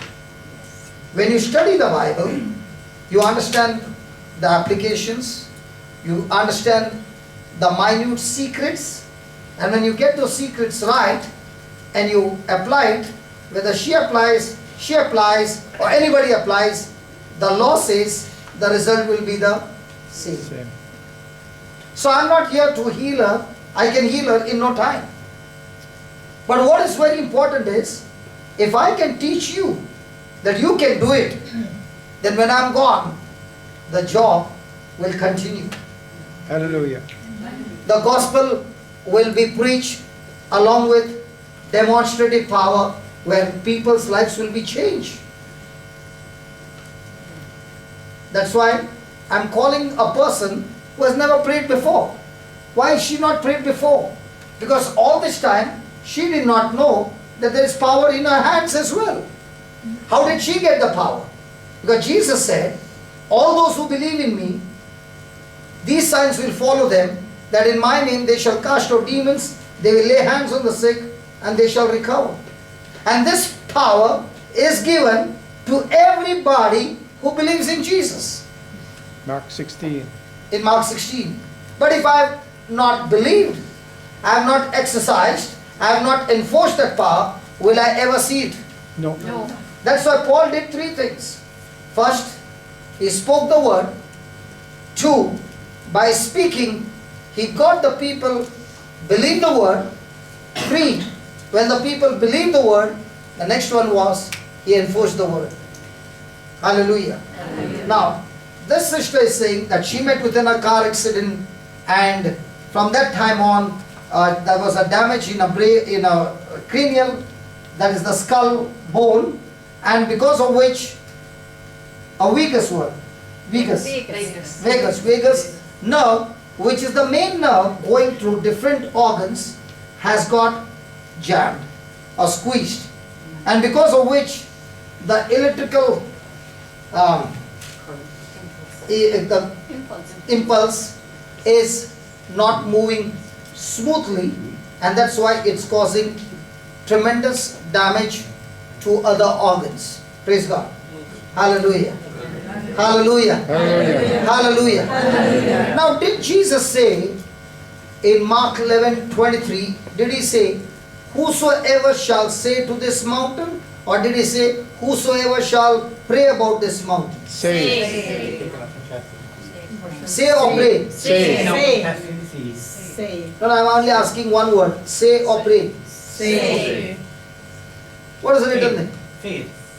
What is written over there? Say to this mountain or pray about this mountain? No, say. Say. You are not getting it, my brother.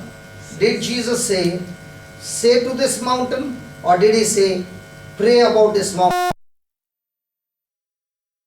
Time, what are we doing? Pray. Praying.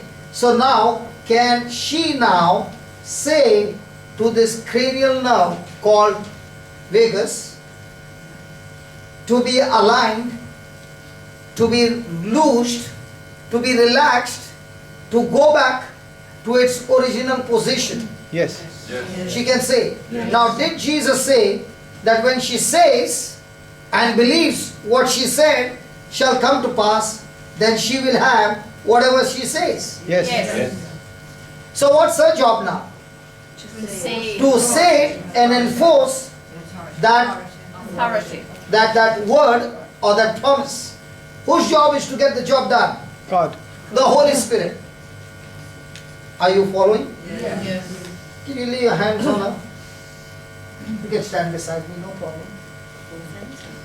No problem. Okay. Close your eyes and listen. I do not want you to pray. I only want you to listen attentively those words and think on those words. Okay? And the power of God will work in you. The advantage is you're already believing. It's all about now, she and I are going to agree. The next moment, that headache which has been for 12 years will be gone. Okay? You know, even as I'm speaking, that word has entered your heart and you don't even know why the tears are rolling down. That's because the Lord loves you. And He has been waiting for this day to heal you. And the Lord is being glorified. You know, all that is, you can see only these people here. But I tell you, this testimony is going worldwide. And I don't know which part of the world, listening to your testimony, there are people who are being delivered. Okay, close your eyes. This is a time of a miracle. Say this, Lord Jesus. Close your eyes, concentrate. Lord Jesus, I thank you I thank you for teaching me for teaching me the truth. the truth. All this time, All this time, I did not know I did not know. that you have anointed me You have anointed me, and my hands can heal the and sick. my hands can heal the sick. Lord Jesus, Lord Jesus, in your name, in your name, as I lay my hand as I lay my hand on this precious sister, on this person, Lord Jesus, Lord Jesus, in your name, in your name, I speak I speak to all her bones, to all her bones, starting from the cranial bones, starting from the cranial bones, the vertebrae, the vertebrae, the spine, the spine, the disc, the disc, the pelvic bones, the pelvic bones, all you bones. all your bones. I command you I command you, in the name of in the Jesus, name of Jesus, be aligned now. be aligned now, O Spirit of God, O Spirit of God. align this bones Align these bones right now right now in the name of in the Jesus. name of Jesus. O Lord Jesus, O Lord Jesus, as this alignment as is taking this place, alignment is taking place, this alignment is taking place, this alignment is taking place. I command now I command now the muscles, the muscles, the tendons, the tendons, the ligaments, the ligaments, the tendons, the tendons, and all the nerves, and all the nerves, especially especially the nerve called vagus, the Vegas. Vegas, I command you, I command you, go back go back to your right to position. your right position. I command you, I command you, be loosed, be loosed, be relaxed. be relaxed. You are no longer You are squeezed. no longer squeezed. You are set free. You are set free. Lord Jesus, Lord Jesus, as this nerve as this now has been loosed, has been loosed, Lord Jesus, Lord Jesus, all the sickness all the sickness in our body in her body has been destroyed has now been destroyed now by the power by the power of your Holy of your Spirit. Holy Spirit. O Spirit of God, O Spirit of God, you are the Spirit of freedom. you are the Spirit of freedom. The Bible says, The Bible says, where the Spirit of the Lord where the is, Spirit of the Lord is, there is freedom. that is freedom. Jesus, you say, Jesus, you said, your word is spirit, your word is spirit, your word is life. your word is life. Right now, Right now, Spirit of God, Spirit of God, you have set her free. you have set her free. You spirit of infirmity, Your spirit of infirmity, I curse you, I curse you, I bind you, I bind you, and I get you out and I get you out of this body. of this body. You will never come back You again. will never come back And again. I thank you, Lord. And I thank you, Lord. All her organs now All her organs now are aligned, are aligned, and you have set her free. and you have set her free. All the pain is gone, All your pain is gone, and she is set free. and she is set free. Spirit of God, Spirit of God, thank you for this freedom. thank you for this freedom. Freedom, Freedom, complete freedom, complete freedom, complete freedom. complete freedom. No more pain. No more pain. Her spine Her spine is recreated. is recreated Just as God spoke the word just as God spoke the word, and the world was created, and the word was created. in the same way, In the same way, my words, my words, in the name of Jesus, in the name of Jesus, has recreated has recreated completely completely this spine, the spine, and she's completely healed. and she is completely healed. In Jesus' name. In Jesus' name. Amen. Amen. Thank you, Jesus. Thank you, Jesus. Thank you, Jesus. The headache is gone. Done. Done. Everything is gone. Yeah. Just close your eyes and say, I receive my freedom. Close your eyes. I receive my freedom. I receive my freedom. I receive my freedom. Thank you, Holy Spirit. Thank you, Holy Spirit. You have set me free. You have set me free. I am free. I am free. I am free. I am free. Completely free. Completely free. All the symptoms All the symptoms are gone. are gone. I receive I receive my miracle my miracle right now. right now. In Jesus' name. In Jesus' name. Amen. Now with a hard jerk, just give a jerk and lift your hand up. Again. Give a jerk as hard as you can. One more time. One more time. Now is there any pain? No. Everything is gone. Praise you, Jesus. Thank you. Can you give her a good hug?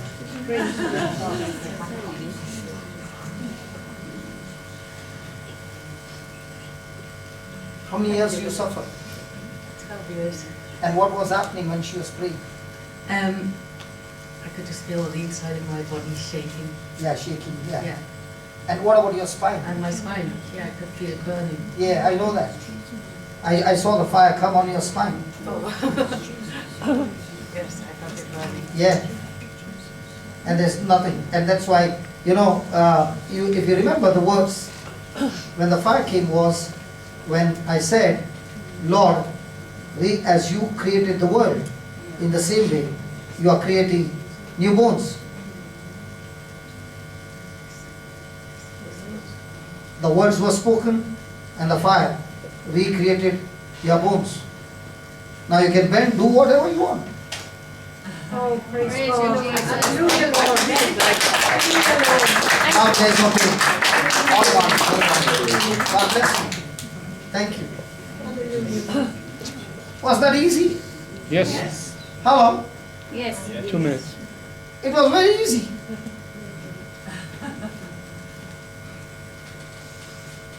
Who else has got problem with the bones? Anybody else? Yeah, come. All of you can come. We'll finish up in one shot. I hope everybody doesn't get up and come this side. Hallelujah. Can you zoom out so that everybody can come? Can go a little behind, take the camera behind so that everybody comes. Please come.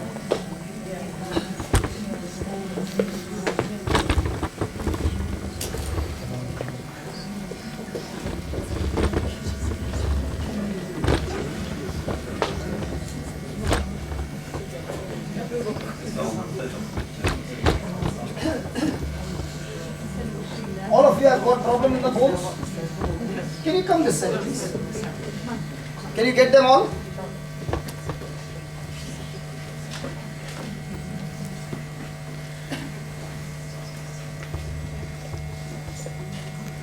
Will I go outside, will I? What you can do is you can take a part of them and then a part and then a part. Okay, okay. Praise God. Okay, can I ask you, what's your problem? In the bones? My Shoulder. What about you? My back. Back. Column dislocation? Good. Shoulder. And when I said good, it's not that I am saying that. I'm saying good because it's going to be get fixed up. Okay. Arthritis as well. Yeah. Yeah. Bones in the ears. Arthritis. Joints. Okay. Arthritis. Okay. Okay. You have. Okay. Wow. Wow. So I'm going to pray with you personally because that's a wonderful surgery that we'll have to do now. Okay. Lord, don't touch her when I'm praying. because I'm going to do it personally. Because no, you can stand. You can stand. Because I love surgery like this. Yeah. I have lots of problems around my bones, my spine, scoliosis, and You got the bent bones? Yeah. Wow. my thumbs and my toes. I love that to make it straight. Praise God. Yeah. I have arthritis, my knees, Knees, my veins, my yeah. neck, generalized here. Where you went to play rugby?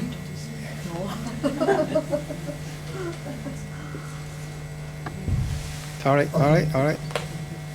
Okay. And what about you? My neck. I don't have enough neck. My shoulder. Your words have power. Just get her on the video. This girl is the naughty girl. Yes, 100%. Okay? All the time naughty, but good at heart.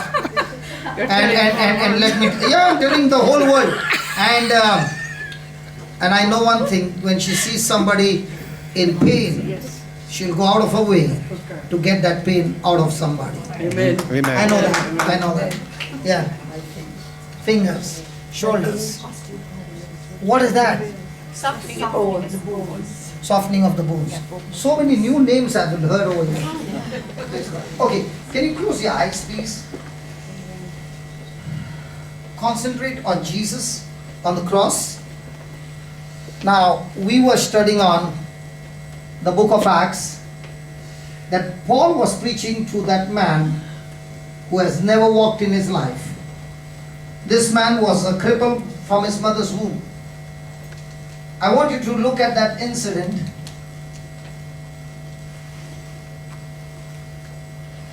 A man who has been crippled from his mother's womb, impossible to stand, and by the power of the words coming out of Paul's mouth, preaching the gospel, the bones receive strength from Jesus, and is the same Jesus in Acts 14, is the same Jesus here. And the same Jesus, by the power of the Holy Spirit, is ready to perform that surgery, that healing in your body. Oh Heavenly Father, I thank you, I praise you. Your word has been preached. These wonderful people have believed your word. Your word creates. And right now, Oh Lord Jesus, your word says that when you carried that cross and you were nailed on that cross, Psalms 20, that all of your bones were out of joint. All of your bones were out of joint, so that by that pain, our bones can be healed. Lord Jesus, you not only took our sins in your body, but also sickness and disease. By your wounds, O Lord, the Bible declares that we are already healed. Lord Jesus, you said on the cross, it is finished. And when you said these words, you have finished with healing your people. All that you need now is for us to cooperate with you. I thank you, Lord, that these who are standing in faith are the ones who are standing not by sight, but believing in the written word of God. So, Father God, by the power and authority that you have given me, I am speaking your words. In the name of Jesus Christ of Nazareth, I am speaking to all the bones, starting from the cranial bones, the vertebrae, the spine, the disc, the pelvic bones, the bones in your legs, every bone in your body. I am talking to you. Receive the life of Jesus flowing into your bones right now. The Spirit of God who raised Jesus from the dead, the same Holy Spirit is recreating your bones now, is recreating the joints now, is aligning your bones which have gone crooked, which has lost its position. Right now, the bones are being aligned. The bones are being aligned. The bones are being aligned. I speak to those bones, get aligned now by the power of the Holy Spirit. Oh yeah, oh yeah. Get back, get back, get back to the original position now. Now. The ones which are bent, come on, come on. Become straight now, straight now, straight now in the name of Jesus. Oh Lord, Spirit of God, as you are operating the bones, no more cancer in the bones. No more cancer in the bones. Lord, I thank you. Your fire burns the cancer out of the bones. Burns the cancer out of the bones. Burns the cancer. Because the Bible says the Spirit of God is an all-consuming fire. All-consuming fire. All-consuming fire. The bones in the ears get aligned. Get recreated now. That the hearing becomes clear. Arthritis. I'm talking to you in the name of Jesus. I bind you and I curse you. Get out of this person's body now. Lord Jesus, I thank you, Lord. You, the living God, the Savior of the world. Right now, your anointing flows into the shoulders, the frozen shoulders. I'm speaking to the joints, the cartilages, the tendons, the collarbone. Be recreated now. Be recreated now. Oh yes. Oh yes. Spirit of God, recreate. That's God's power flowing. Spirit of God, you are the Spirit of freedom. Thank you, Lord, as your power is flowing into this body. You are the strength of our life, and strength is coming into these bones now in the name of Jesus. Lord, as this alignment is taking place by the power of your Holy Spirit, O Lord,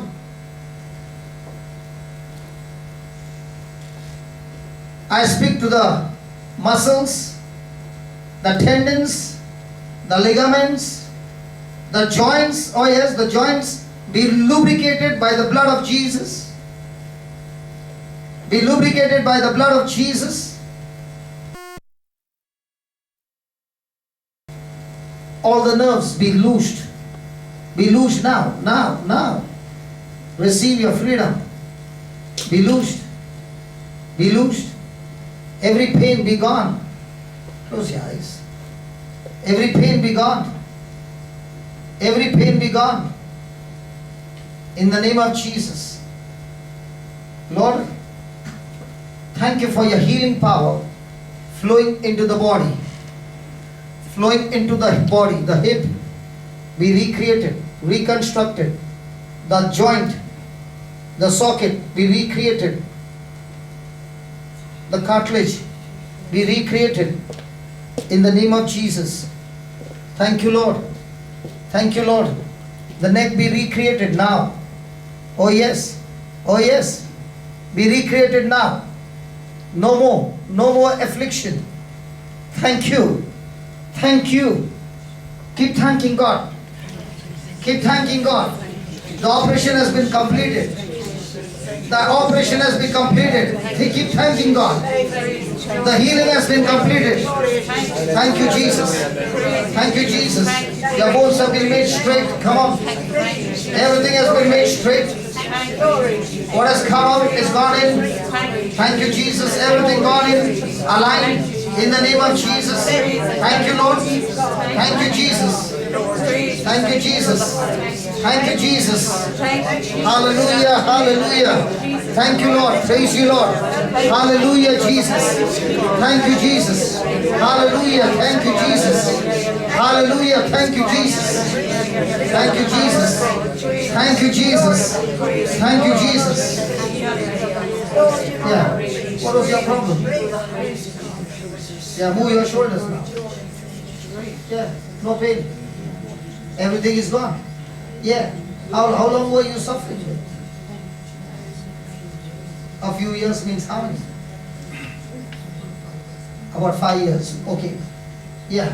What's happening to you now? Your back is healed. How long were you suffering? A lot of time means 80, 90, 100 years? Yes. Feels like that, but how many years? Many. About 20 years. Praise God. God bless you. What about your collarbone? No pain. Everything healed. How long were you suffering? Few months. Praise God. Yeah, but your shoulders? All okay? Okay, praise God. Yeah, what about you? Yeah, go ahead, praise. Just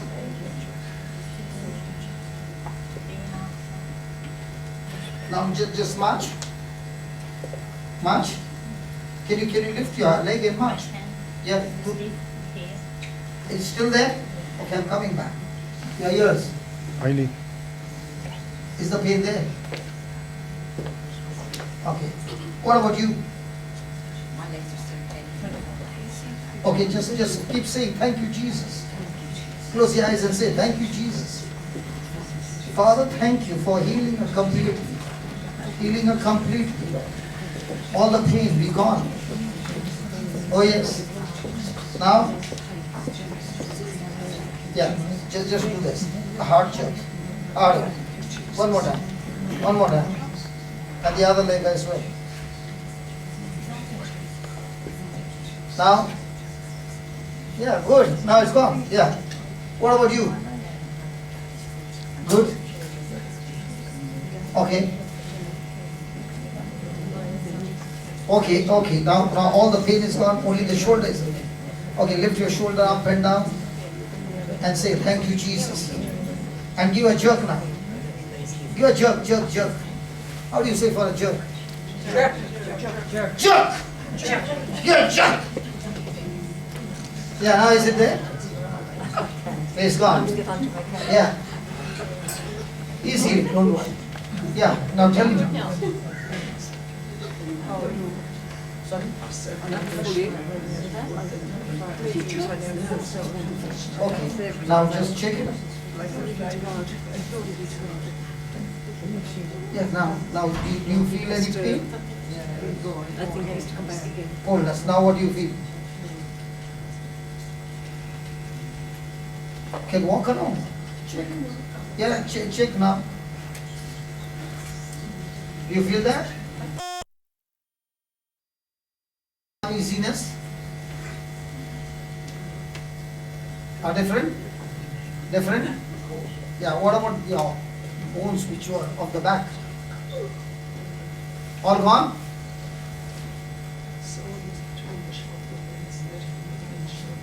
Okay, is it still there? A bit. Okay, just lift your right hand and say, thank you, Jesus. Just do that. Thank you, Jesus. Thank you, Jesus. The soreness is gone. In the name of Jesus. One more time.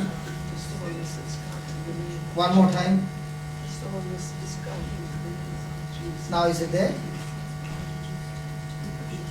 Isn't that amazing?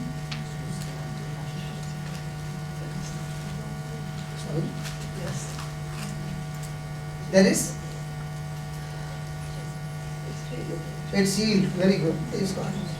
And what about you? Well, I have so many things. I just noticed that my toes is Now, lovely. It's become beautiful. Good. Hallelujah. Why did you all of a sudden open your eyes and you were staring? What happened? I don't know. You were so deep in prayer and all of a sudden you opened your eyes and you were looking somewhere not lost in this world, out of this world. What exactly happened to you? I didn't open my own eyes, they just opened. And I was in the 4% trance. And there's no pain now? I know what's going on. You did not know what was going on with your eyes? You didn't know. And now there's no pain whatsoever? Now it's nothing. I was there now. Wait, oh yeah? A little? Okay. Lord, thank you for setting us free in Jesus' name. Be loosed in Jesus' name. Amen. Now check. Good. Yeah. I noticed my thumbs, they are indicators of the pain, and Okay. the pain has gone. It's gone. My right hip still needs to be. Okay. So you take your leg and just give a jerk. Yeah, you can hold my hand. Yeah. Good. And say, thank you, Jesus. Thank you, Jesus.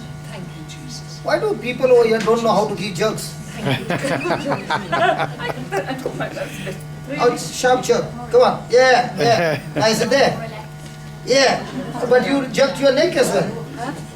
Yeah, she did. Along with the Effort. The neck of, okay. Now is it there? I tell you. Okay. Sit down. Okay. What happened to you? I went on fire. So why did you walk out of this place? I thought I was going to go somewhere. I don't know, I was going to Follow or something? fall away. Yeah. So you just got up and we went there. I sat down before I fall down. Fall down. Okay. Yeah. Now how's your hip? It's fine, it's fine. Fine? I felt myself lying up. As you were saying, and I felt everything. Going out of you. Yeah. Yeah. Good. And what about your neck? Come here. Yeah. I have a new neck. What did she say? I'm a younger neck. A longer neck. Okay. Okay. Why were you jerking? I could feel, Come here. I could feel like here lining up, like something shaking me. Yeah, and it just got aligned completely. Yes, I felt it. Yeah, good. Praise God. Praise Thank God. you, Yeah. Jesus. Yeah. What about your fingers? My knee. All gone. Praise God. Praise God. And your bones have become. It's silent. Okay, go. Now, when you go and work, you'll find the strength in your bones. Praise God. Hallelujah. Hallelujah. Wasn't that good? Yes. Come on, let's give the Lord a big hand.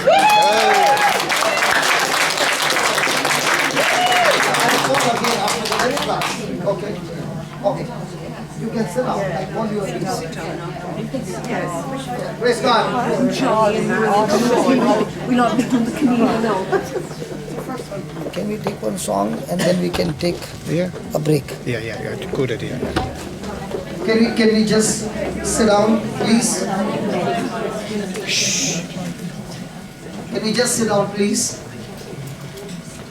Just zoom it, brother. Yeah.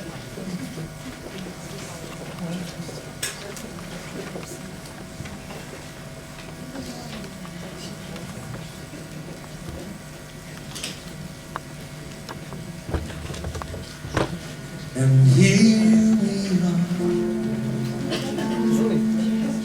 lifting our hands. Just leave the camera down.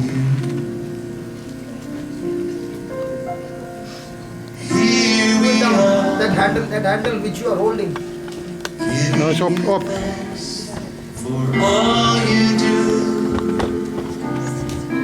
As we pray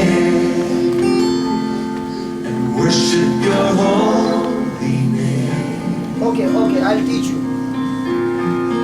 You are here,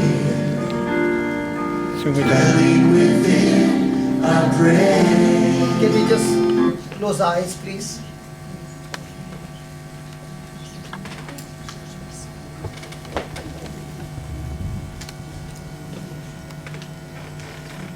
We just saw the Holy Spirit perform wonderful miracles in our midst. And the same Holy Spirit wants to do amazing things in our life.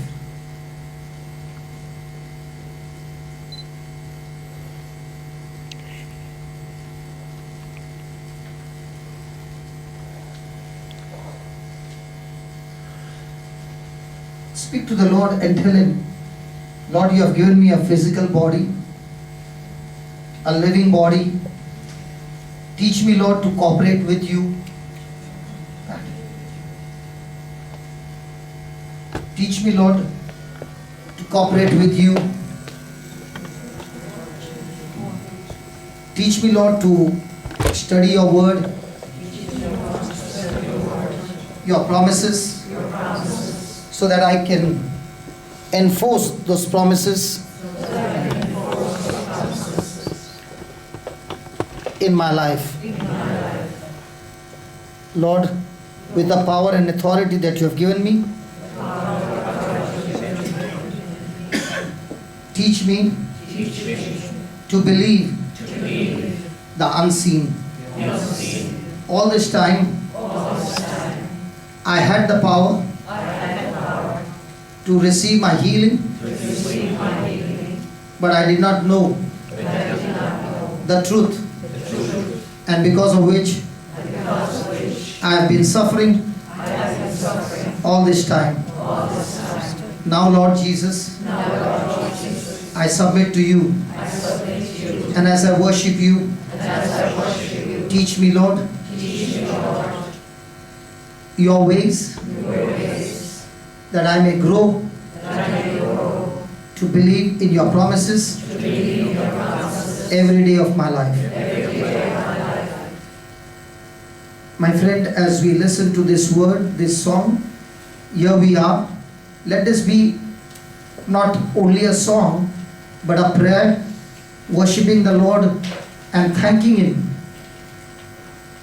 repenting, because all this time we said we have faith, but our faith was on things seen. We failed to cooperate with God. We failed to agree with God. So let us sing this prayer, telling God that we want to thank Him for all the wonderful things that He just did in our midst. We saw amazing healings take place right now. And He did it so quickly and so easily. And here we are, Lifting our hands to you. lifting our hands to you. Here we are, Here we are, giving you thanks giving you thanks for all you for do. all you do. And as we praise As we pray and worship your holy name, and worship your holy name, you are here, you are here, dwelling within our praise. dwelling within our praise. Come on, let's sing it again. And here we are, lifting our hands to you. Here we are, giving you thanks for all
us when we call,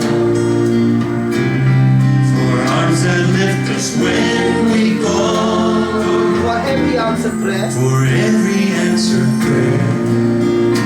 Oh, yeah. for always being there, Always be for love that hears us when we call, for love that hears us when we call, for arms that lift us when we fall, for arms that lift us when we fall, for every answered prayer, for every answered prayer. for always being there, Oh, yeah. For always being for love that hears us when we call, for love that hears us when we call, for arms that lift us when we fall, for arms that lift us when we fall. Oh, you have always been right beside us, right beside us, leading us all along the way. one more time, Oh, you have always been tell the Lord, right beside us, leading us all along the way. one more time, Oh, you have always been right beside us along the way. oh you have Oh, always you have always been right beside us, leading us all along the way. we made it through, Made it through because of you. one more time, Made it through how, because of you. here we are, Here we are, lifting our hands to you, lifting our hands to you. here we are, Here we are, giving you thanks for all you do. And as we praise and worship your holy name, you are here, Yeshua, dwelling within our praise. And here we are, lifting our hands to you. Here we are, giving you thanks for all you do. And as we praise and worship your holy name, you are here, Yeshua, dwelling within our praise. For days we cannot see, for all that's yet to be, the trials we may have to face, when we'll be leaning on your grace, when we'll be leaning on your grace. Oh yes, for days we cannot see, for all that's yet to be, the trials we may have to face, when we'll be leaning on your grace, when we'll be leaning on your grace. Oh yes, it will be your strength, yes, that it will, saves us, that saves, your love that makes us strong. and through it all, And through it all, we'll sing this song, we'll sing this song. For days we cannot see, for all that's yet to be, the trials we may have to face, when we'll be leaning on your grace. Oh yes, it will be your strength, yes it will, that saves, your love that makes us strong. and through it all, And through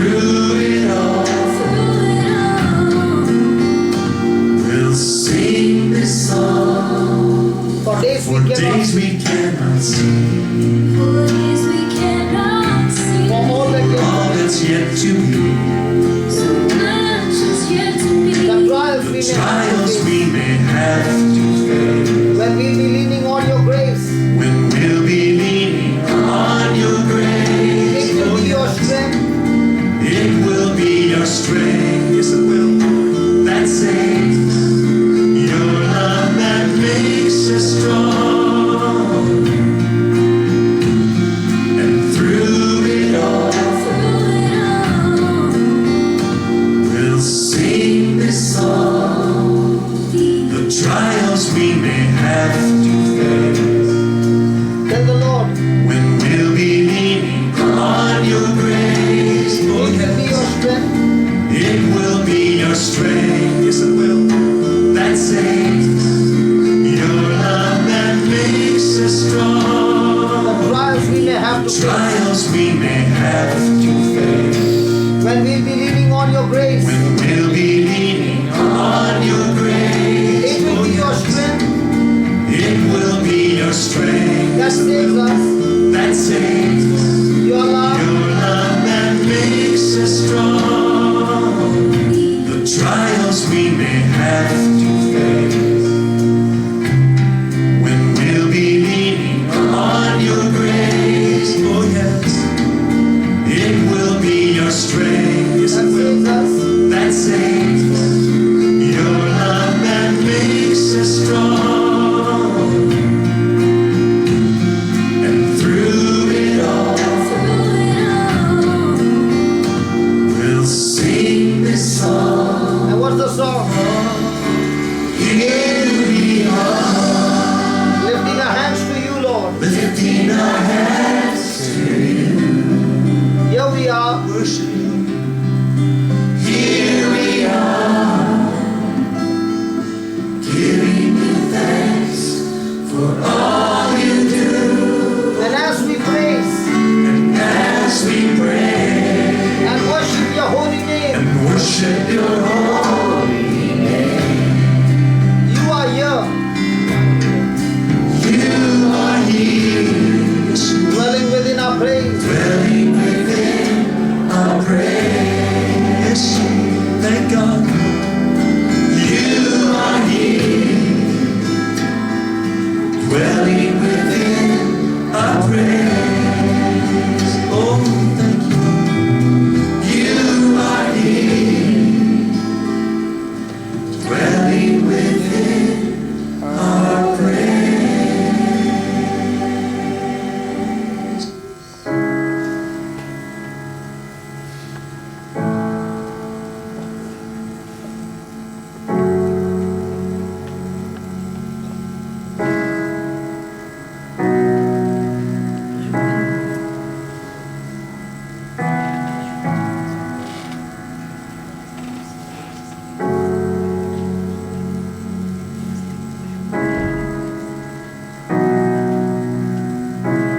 When I walk through deep waters, I know that you will be with me. Tell him one more time. When I walk through deep waters, I know that you will be with me. When I'm standing in the fire, I will not be overcome. Through the valley of the shadow, I will not fear. When I walk through deep water, I know that you will be with me. I know that you will be with me. When I'm standing in the fire, When I'm standing in the fire, I will not be overcome. I will not be overcome. Through the valley of the shadow, Through the valley of the shadow, I will not fear. I will not fear. Tell him one more time. When I walk through the valley, When I through the deep waters, deep waters. I know that you will be with me. I know that you will be with me When I'm standing in the fire, when I'm standing. come I will not be overcome. through the valley of the shadow, Through the valley of the shadow, I will not fear. why? I am not alone. I am not alone. You will go before me. You will never leave me. I am not alone. I am not alone. You will go before me. You will never leave me. Tell the Lord again, I'm not I alone. am not alone. I am not alone. You will go before me. You will never leave me. I'm not I alone. am not alone. Oh yeah, I am not alone. you will go You before me. will go before me. You will never leave me.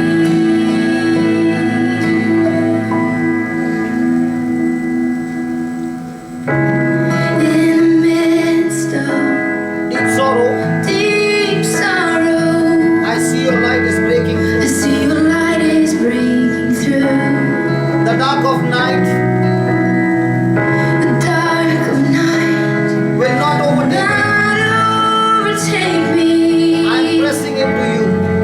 I am pressing into you. Lord, you fight my every battle. Lord, you fight my every battle. I will not fear. And I will not fear. In the midst of Deep sorrow, deep sorrow, I see your light is breaking through. I see your light is breaking through. Let's sing it again. In the midst of deep sorrow, I see your light is breaking through. Tell the Lord, come on. In the midst of deep sorrow, I see your light is breaking through.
Lord. Lord, you fight my every battle.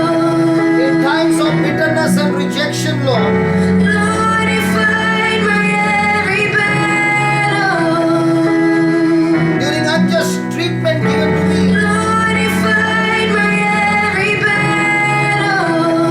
When I'm alone and feeling lonely. Lord, you fight my every battle. In times of my failure.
a big hand of praise?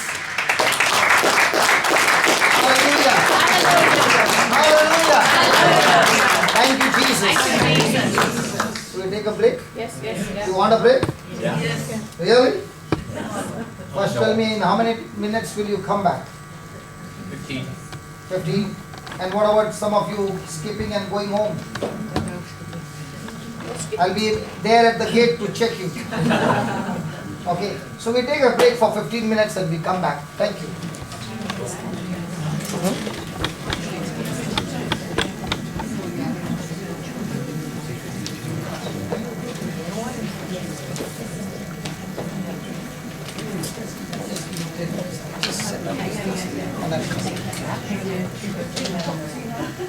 Set up things.